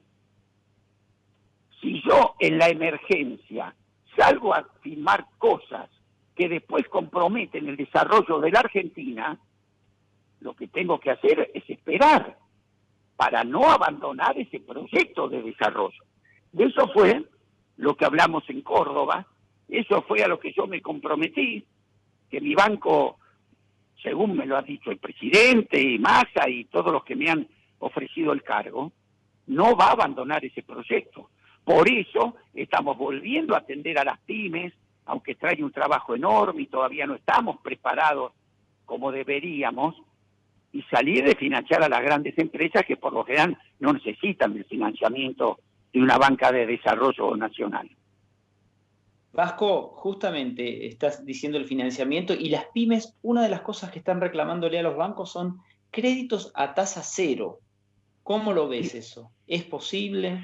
Bueno, fíjate que ya para los monotributistas el gobierno está entendiendo, es que si vos tenés actividad cero, yo voy a hablar un poco un ratito como pyme, ¿no? Si yo tengo actividad cero y me das un crédito y no arranca, lo único que estamos haciendo es una anestesia, para que eso dure, pero no estamos curando el problema que es el nivel de actividad. Porque eso va a venir una vez que la curva esta de la pandemia se achate, pero mientras tanto el reclamo es justo. Ahora tenemos que ver cómo lo podemos implementar, de qué lado. ¿Qué es lo que estamos fallando? Es decir, fallando por La magnitud de la ayuda es tan grande, 850.000 millones de pesos, y la magnitud de la necesidad es tan grande que en la mitad tenemos que reconocer muchos problemas de implementación. Yo espero que, por ejemplo, después de esta experiencia de haber puesto la plata que se puso para garantizar créditos y no se pudo aceitar el circuito, que ya de acá a 10 días, cuando vengan los salarios del mes de abril, eso esté perfectamente aceitado, que vayamos resolviendo esas cosas para que la crisis la pasemos sin pérdida de empresas. Vos fijate que hasta el gobierno anterior, y no quiero mirar más para atrás porque yo miro para adelante, pero el gobierno anterior nos estábamos cayendo 40, 50 pymes por día, y sin embargo el gobierno, ¿qué te decía? Hay que profundizar el rumbo. Es decir, querían más muerte de pymes todavía. Acá yo sé que te está yendo muy mal, pero te digo, no bajé los brazos porque es con vos que salgo, ¿no? Vasco, para cerrar esta nota que con tanta generosidad nos has dado, te llevo al principio otra vez. ¿Qué pasó con ese tren del desarrollo que en ese momento volvía a pasar y no nos estábamos subiendo? Y ahora pasaron 8 años y no nos subimos, pero ¿dónde anda ese tren? Bueno, ahora se nos alejó un poquito. Yo me acuerdo que junto con vos en aquel reportaje decía, el tren del desarrollo está pasando y nosotros nos estamos peleando en el andén. En aquel momento me peleaba con Moreno, ¿Y cuál era mi desesperación? Yo hice una conferencia industrial en ese momento que se llamaba del crecimiento al desarrollo económico, que era el paso que teníamos que dar en ese momento. Mira, cuando yo fui ministro de la producción, salimos de esa crisis, evitamos la dolarización de la economía, la banca offshore, y nos fijamos 3 objetivos fundamentales. Uno era mantener un tipo de cambio competitivo, el otro baja inflación, y lo otro eran superávit, ¿no?, de las cuentas. Bueno, ¿qué sucedió? El tipo de cambio competitivo lo mantuvimos, la inflación estaba en el 3% y había 4% de superávit fiscal. Después nos distrajimos, esta es la verdad, y perdimos el tipo de cambio competitivo, la inflación del 3 la llevamos al 30 y nos peleamos con el INDEC, ¿te acordás? Que nos escondíamos con el INDEC. Y lo que era 4%, lo que era 4% de superávit lo llevamos a 4% de déficit. Indudablemente cometimos errores. Y en vez de corregir los errores a tiempo, ¿qué hicimos? Perdimos las elecciones y el péndulo nos llevó otra vez a la política de los 90. Esta era mi pelea con Moreno en aquel momento.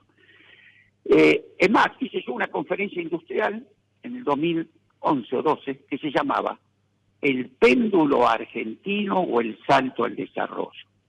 Y en ese momento podíamos hacer 2 cosas. Continuar el proceso y dar el salto al desarrollo, o el peligro de que el péndulo, que en la Argentina nunca se para en el medio, volviera a las políticas de los 90, que es lo que nos pasó. ¿Qué tendríamos que haber hecho? Corregir esos errores y volver a esos 3 motores que desde el año 2002 al año 2008, 2009, hizo que la industria creciera al 110%, acumuláramos 58.000 millones de dólares de reserva, le saldáramos la deuda al Fondo Monetario Internacional, creciéramos con superávit. Ahí tuvo el modelo virtuoso. Bueno, ¿qué hay que hacer? Ir por ese camino, lo vamos a volver a recuperar. De eso también hablamos en Córdoba. Y hay que tenerlo claro, porque entonces hay que hacer las alianzas justas. Tenemos que ver que el campo nacional no puede pelearse más, no podemos dejar otra vez que nos adoctrinen ideológicamente con las leyes del mercado y con todo lo que ya tantas veces vivimos en la Argentina. Esta es la oportunidad para la salida de esta crisis. Por eso le pido a todas las pymes, que sé que estamos difíciles, pero no bajemos los brazos, va a haber un periodo de recuperación importante, por lo menos la decisión política está tomada ahí, no dejemos que nos dividan. Bien, Vasco, es importantísimo que lo digas vos, que sos un hombre que está en la trinchera, pero que también está en cargos directivos y lo ha estado a lo largo de la historia. Te agradecemos muchísimo por esta nota, un abrazo gigante. Bueno, te agradezco mucho a vos y que recuerdes aquella nota para que nos volvamos a repetir. Te mando un fuerte abrazo a todos y gracias por esta oportunidad. Abrazo grande, Vasco. Fue José Ignacio de Mendiguren, presidente del Banco de Inversión y Comercio Exterior, BICE. Lo escuchaste en Somos Pymes Radio. Lo revivís en somospymes.com. Conoce los nuevos artefactos a LED para alumbrado público y ornamental que brindan mayor iluminación y garantizan ahorro y durabilidad. LM Sistemas Lumínicos, iluminando al país desde 1949. En Manía Muebles diseñamos tus muebles y fabricamos tus sueños a medida. Especialistas en melamina, nos especializamos en placares y muebles de cocina. Regalale diseño y confort a tu casa con Manía Muebles. Ser el mejor es independiente del tamaño de tu empresa. Seidor, el experto en soluciones SAP para pymes en el mundo, te acerca las herramientas que necesitas para impulsar tu crecimiento. Súmate a las más de 500 empresas pequeñas y medianas argentinas y ya gestionan su negocio con SAP. Ahora con alarmas Comahue, protege tu casa por 580 pesos por mes. Contrata el mejor servicio de alarmas monitoreadas para tu casa al precio más bajo garantizado. No te dejes robar, elegí Comahue y viví seguro por 580 pesos por mes.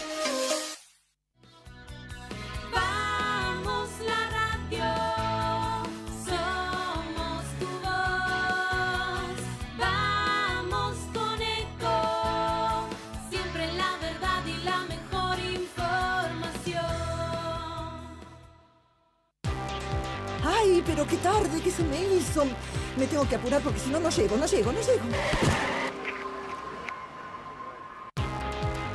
No, ¿pero seguro? ¿Qué problema? Bueno, vamos a encontrar una solución. Bancame ahí que en 2 minutos estoy con vos. Bueno, vos ahora te tenés que ir. Sí, pero yo quiero hablar de esto ahora. Cuando llegue a casa te llamo. 3 de cada 10 muertos en el tránsito son peatones. Cruzá siempre por la senda peatonal o esquina, respetando los semáforos. Allí, todos los vehículos deben darte prioridad. Luchemos por la vida. Vos sabés que tenés que cuidarte y cuidar a los demás. Por eso, si sabés de alguien que no respeta el aislamiento obligatorio o de algún caso de abuso por parte de las fuerzas de seguridad, te pedimos que llames a la línea 134 y denuncies. La línea 134 fue creada exclusivamente con este fin, porque sabemos que quedarnos en casa es la única manera de minimizar el contagio. Vencer el virus es responsabilidad de todos. Cuidarte es cuidarnos. Argentina Unida. Argentina Presidencia. Podés vernos en vivo en ecohd.com.ar.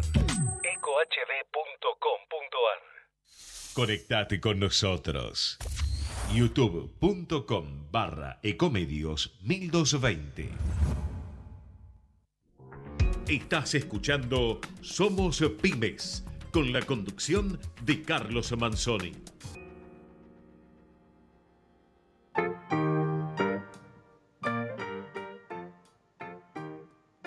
Continuamos con nuestro programa y vamos a recordarte que las entrevistas que realizamos hoy y en las otras oportunidades, en otras fechas también, las podés encontrar en la página web somospymes.com.ar. Ahí está toda la información del programa y las entrevistas que venimos realizando, Charlie.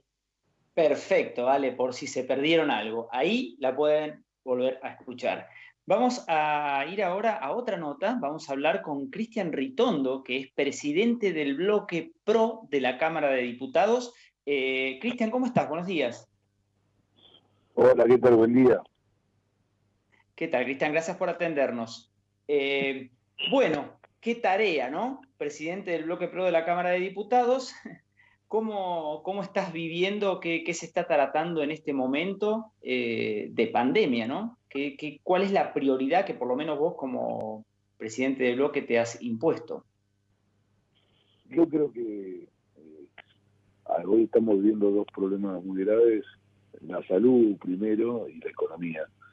Me parece que ahí tenemos un gran desafío para que desde la Cámara de Diputados y de nuestro bloque tratar temas que amplíen lo que viene haciendo hasta ahora el gobierno, ¿no? Que tiene que ver con la elección de monotributo por los meses de abril, mayo y junio para todas las categorías, el resto de los contribuyentes, autónomos, personas jurídicas, no esenciales, afectadas por la baja de más del 30% de su facturación.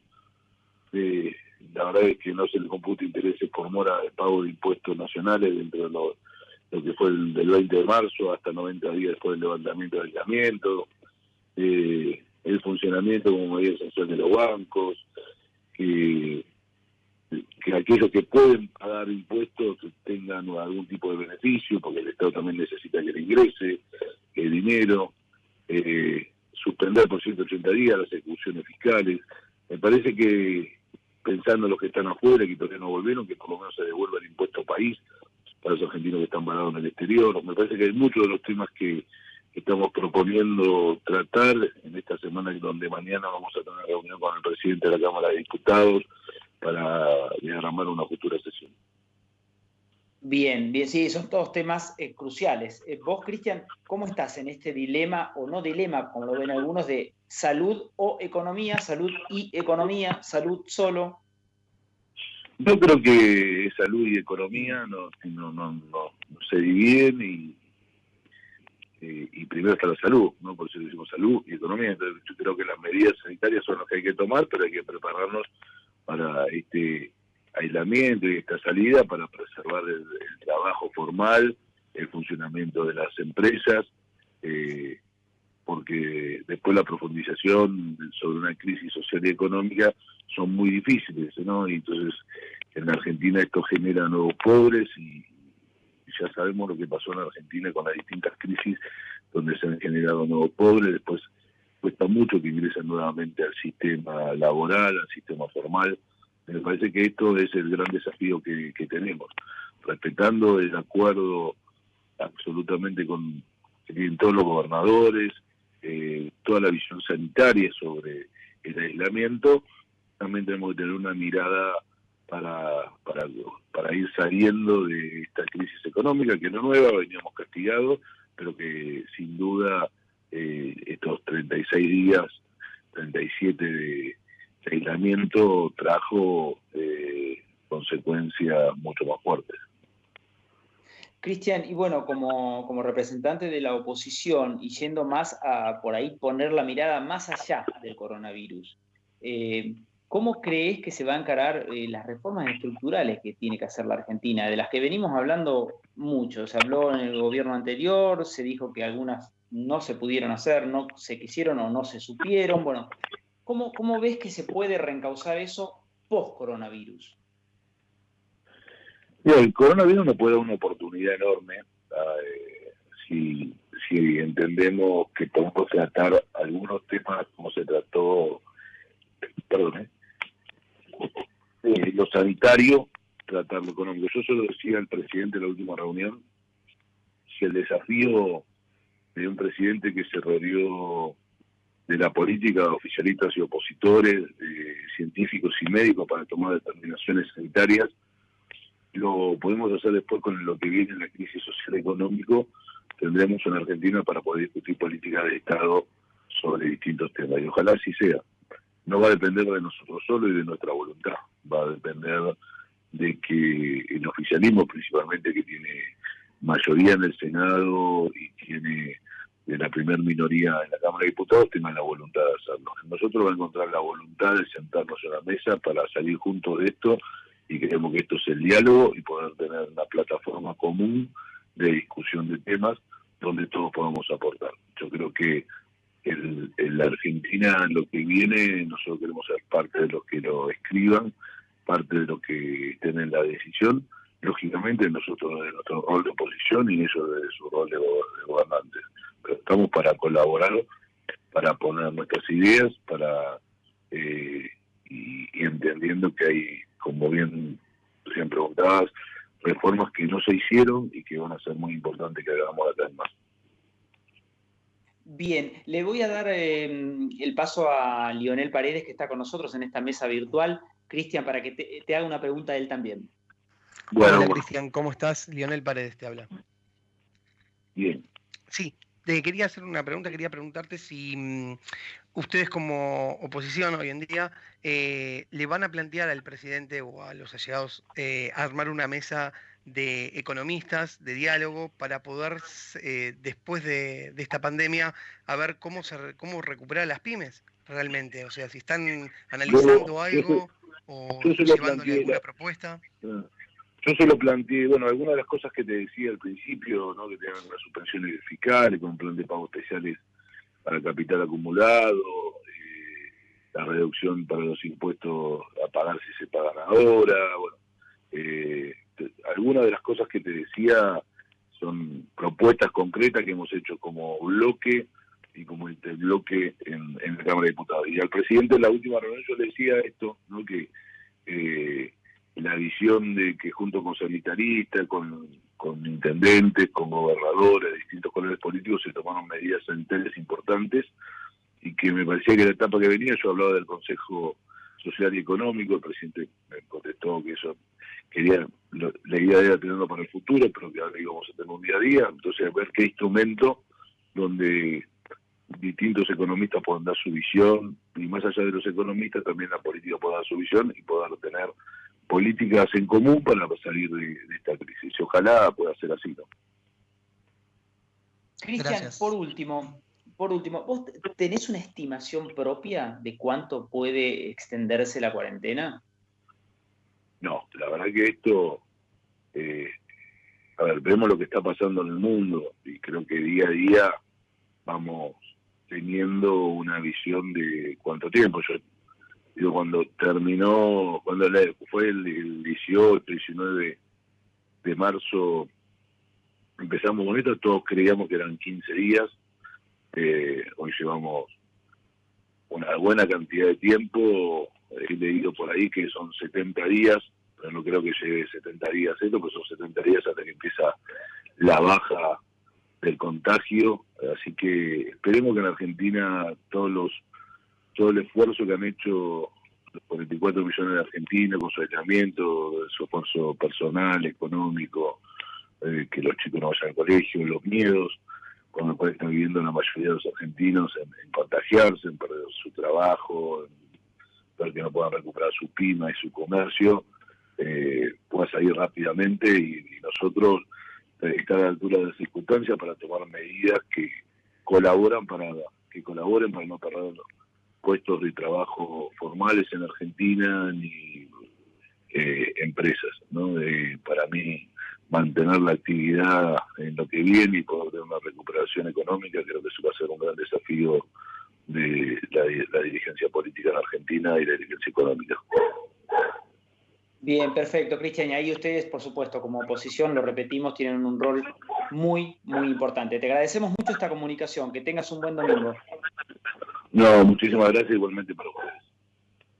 Un abrazo grande. Fue Cristian Ritondo, presidente del bloque PRO de la Cámara de Diputados. Lo escuchaste en Somos Pymes Radio. Lo revivís en somospymes.com. Conoce los nuevos artefactos a LED para alumbrado público y ornamental que brindan mayor iluminación y garantizan ahorro y durabilidad. LM Sistemas Lumínicos, iluminando al país desde 1949.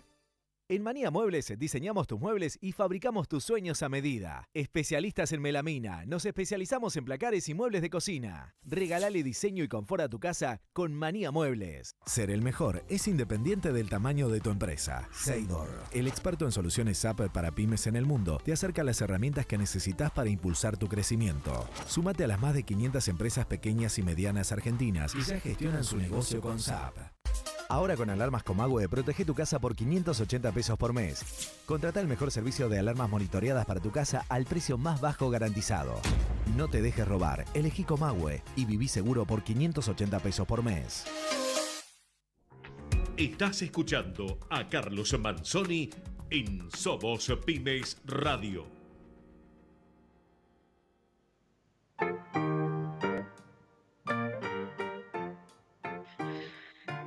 Ya empezamos a transitar los últimos minutos de Somos Pymes Radio y como tenemos en cada encuentro de este programa, quiero escuchar y estoy atenta para escuchar la historia del Cóndor Manzoni. Bien, Ale querida, nos vamos a viajar a Niles, Michigan, en el noreste de los Estados Unidos. Allí, el 25 de octubre de 1864 y el 17 de mayo de 1868, nacieron nuestros personajes de hoy, John Francis y Horace Dodge, respectivamente, que pasarían a la historia como los hermanos Dodge.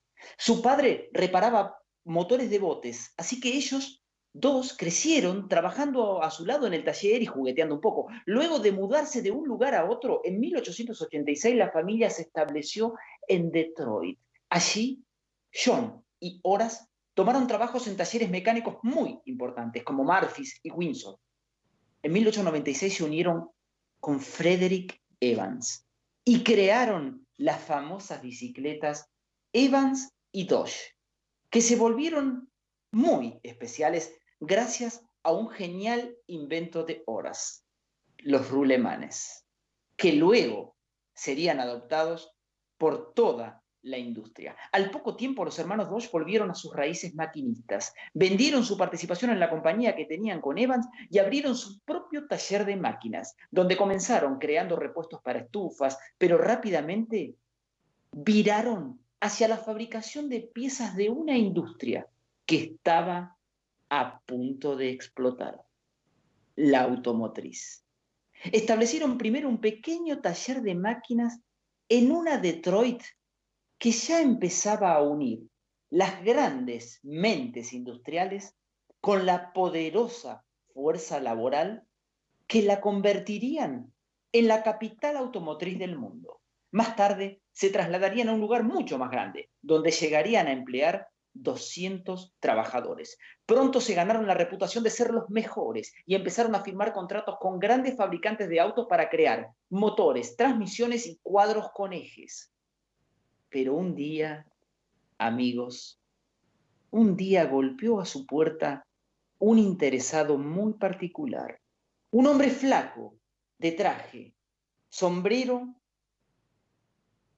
y que cuando levantó la cabeza y se sacó el sombrero dejó al descubierto que era un tal Henry Ford, que hacía poco había fundado una compañía que haría historia, la Ford Motor Company. Se volvieron tan imprescindibles los hermanos Dodge para Henry Ford que cuando no les podía pagar en efectivo, les regalaba acciones de su compañía. Así que estos dos tipejos se convirtieron en copropietarios, con el 10% de la empresa. Luego fueron contratados para producir, adivinen qué, piezas para el modelo T, que cambiaría la historia de la industria automotriz. E incluso rediseñaron piezas para este automóvil. Es más, John llegó a ser el vicepresidente de Ford. Pero los hermanos Dodge querían más. Decidieron cortar los lazos con Ford y comenzar su propia compañía. Así nació la Dodge Brothers Motor Car Company en 1913. Expandieron su planta y construyeron la primera pista de prueba en el sitio. Ningún otro fabricante de automóviles tenía una instalación de este tipo. Dodge produjo su primer vehículo, su primer hijo, en 1914. El Dodge Modelo 30, que fue diseñado como un competidor directo para el Modelo T de Ford. Este auto, el Modelo 30, que se distinguió de inmediato con su construcción completamente de acero, sistema eléctrico de 12 voltios y la friolera de 35 caballos de fuerza, se vendió como pan caliente. Los concesionarios Dodge rápidamente comenzaron a surgir por todo el territorio de los Estados Unidos y los geniales hermanos recibieron 22.000 solicitudes antes de haber terminado la producción total del modelo 30. Produjeron también un Roadster en 1915 y al año siguiente introdujeron autos de invierno, algo todavía no visto en el mercado, y un sedán de puerta central.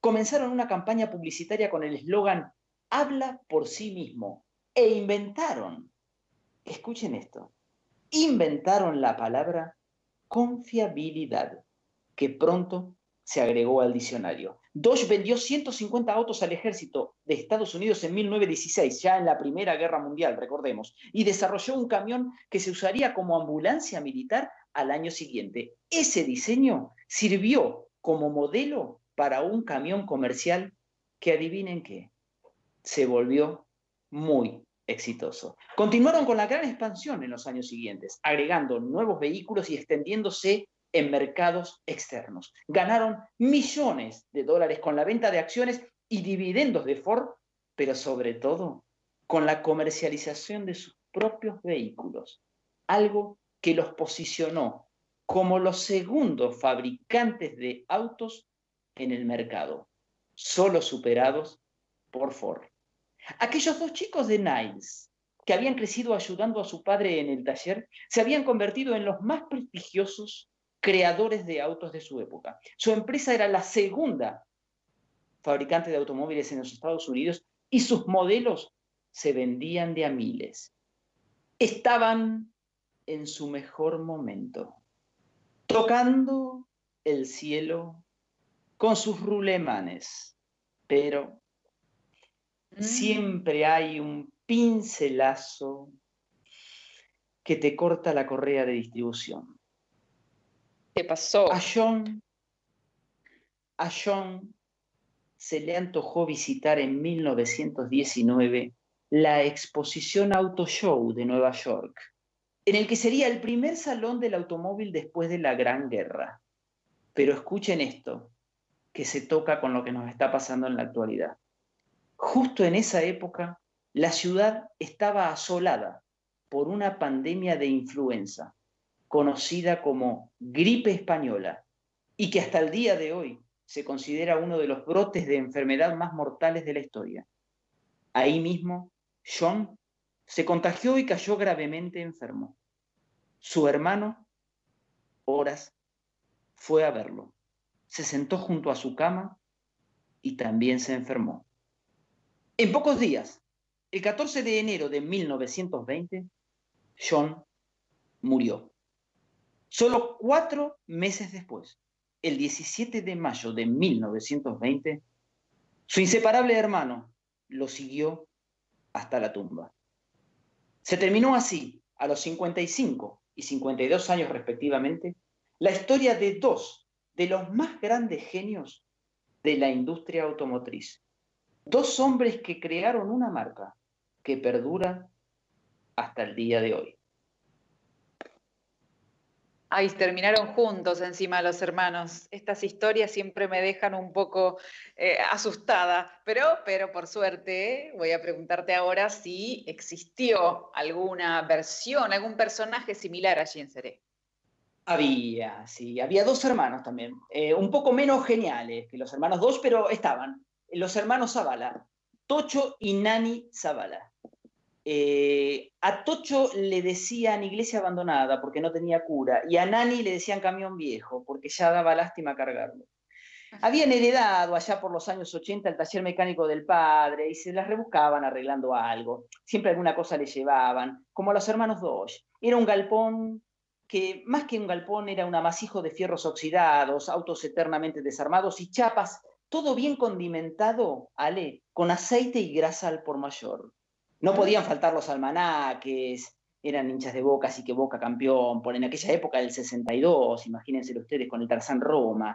Claro, ellos tenían el taller ese que los del pueblo le habían puesto un nombre diferente, no era el taller Zavala. En el pueblo le habían puesto la droga al taller, porque una vez que entrabas ahí era muy difícil después salir. Los autos podían pasar meses desarmados, pero nunca dejaban el taller, nunca lo dejaban totalmente arreglado. Un día le trajeron una F100, justamente una Ford, como la de este hombre que le dio trabajo a los hermanos Dodge, para que le encontraran la falla que le estaba haciendo el motor. Estos dos sacaron el motor completo, lo desarmaron, lo volvieron a armar, y cuando lo fueron a colocar, con las mismas piezas habían hecho un motor más grande. No entraba. Increíble. Cosas que pasan en Céré, donde las leyes de la física tampoco existen. Y no había caso, no entraba. Desesperado porque el dueño le había pedido ya para la tarde Tocho agarró una moladora, le cortó un pedazo a la camioneta e hizo entrar el motor ahí. Cuando el dueño salió manejando, prácticamente, amigos, tenía el motor al lado de los pies. En el primer badén que agarró, chao, desapareció. No se quedó más ni F100, ni motor, ni nada. Fue colorado a la casa, les dijo que nunca más les iba a dar trabajo, que desaparecieran prácticamente de la vista de él. Ahora, un día cayó a la droga don Orfilio Bourdieu, con su Toyota Celica azul. Eso era como ver entrar una virgen vestal en un lupanar. Lo mismo. Porque no pegaba ese auto en ese taller, brillaba el auto, el viejo lo cuidaba como si fuera un hijo, lo metió casi entre algodones al taller y les pidió por favor, porque era verano y se tenía que ir a América, muchachos, si se dan maña, arréglenme el aire acondicionado. Sí, no se haga problema, pero por favor, don Bourdieu, nosotros se lo arreglamos, acá manejamos todo. Listo. Empezaron a toquetearon, cambiaron cables, bla, bla, bla. Siguieron cambiándole cositas adentro, se lo entregaron al viejo y el viejo de punta en blanco, ustedes no saben lo que era, con traje, era un cajetilla, encaró para América, contento porque el aire acondicionado andaba. Pero claro, a mitad de camino, justamente le empezó a salir un humito, le salía un humito y le salía un humito y le salía un humito, empezó a desconfiar en mitad del camino, como yo les dije, hasta que en un momento se produjo un cortocircuito y empezó a salir fuego de todos lados. Tocho y Nani habían conectado mal un cable, lo habían conectado al revés, así que terminó la mitad del auto en llamas. Bourdieu tuvo que volver a dedo. Imagínense, con traje, el cajetilla los demandó y les reclamó el precio del auto, que en ese momento era una fortuna. Pero eso, aunque a ustedes les parezca mentira, ese escarnio público al que los sometió Bourdieu, porque llegó y también los insultó de arriba abajo, dijo que los iba a demandar y que nunca más un cliente iba a pisar ese taller, eso no fue lo peor, Ale. ¿Qué? Lo peor para los hermanos Zavala es que al taller ya no le dijeron más droga, como ellos se habían un poco acostumbrado. No. A partir de ese día le pusieron granizo. ¿Y por qué? Y porque auto que agarra, auto que arruina. Se terminó así la historia de Tocho y Nani, dos hermanos que, bueno, no fueron los hermanos dos, tuvieron más suerte porque no murieron de gripe española, pero su emprendimiento murió, porque su emprendimiento no tuvo mucho alcance, no fue como los dos en ese sentido. Pero bueno, cerramos así, con una sonrisa. ¿Qué les parece, amigos? ¿Qué te parece, Alex? Y agradecemos a toda la gente que hace posible que estemos en el aire. Sí, le vamos a agradecer en la producción general, Dato La Producciones, al equipo de producción con Janina Salvador, Rodrigo Porto, en la producción ejecutiva está Rodrigo Catáneo. Hoy sumamos a Lionel Paredes también como compañero de equipo en este programa. En la operación técnica, a Gerardo Subirana, que está cada día de programa ahí poniendo las entrevistas, haciendo un trabajo excelente. Gracias, Gerardo, por eso. Mi nombre es Ale Dirázar, quien conduce Carlos Manzoni. Muchas gracias, Ale. Bueno, y a ustedes, amigos, les decimos hasta el domingo que viene con otra edición de Somos Pyme Radio. Y les deseamos que tengan en lo que queda de este domingo un muy, muy feliz día. Hasta el domingo que viene.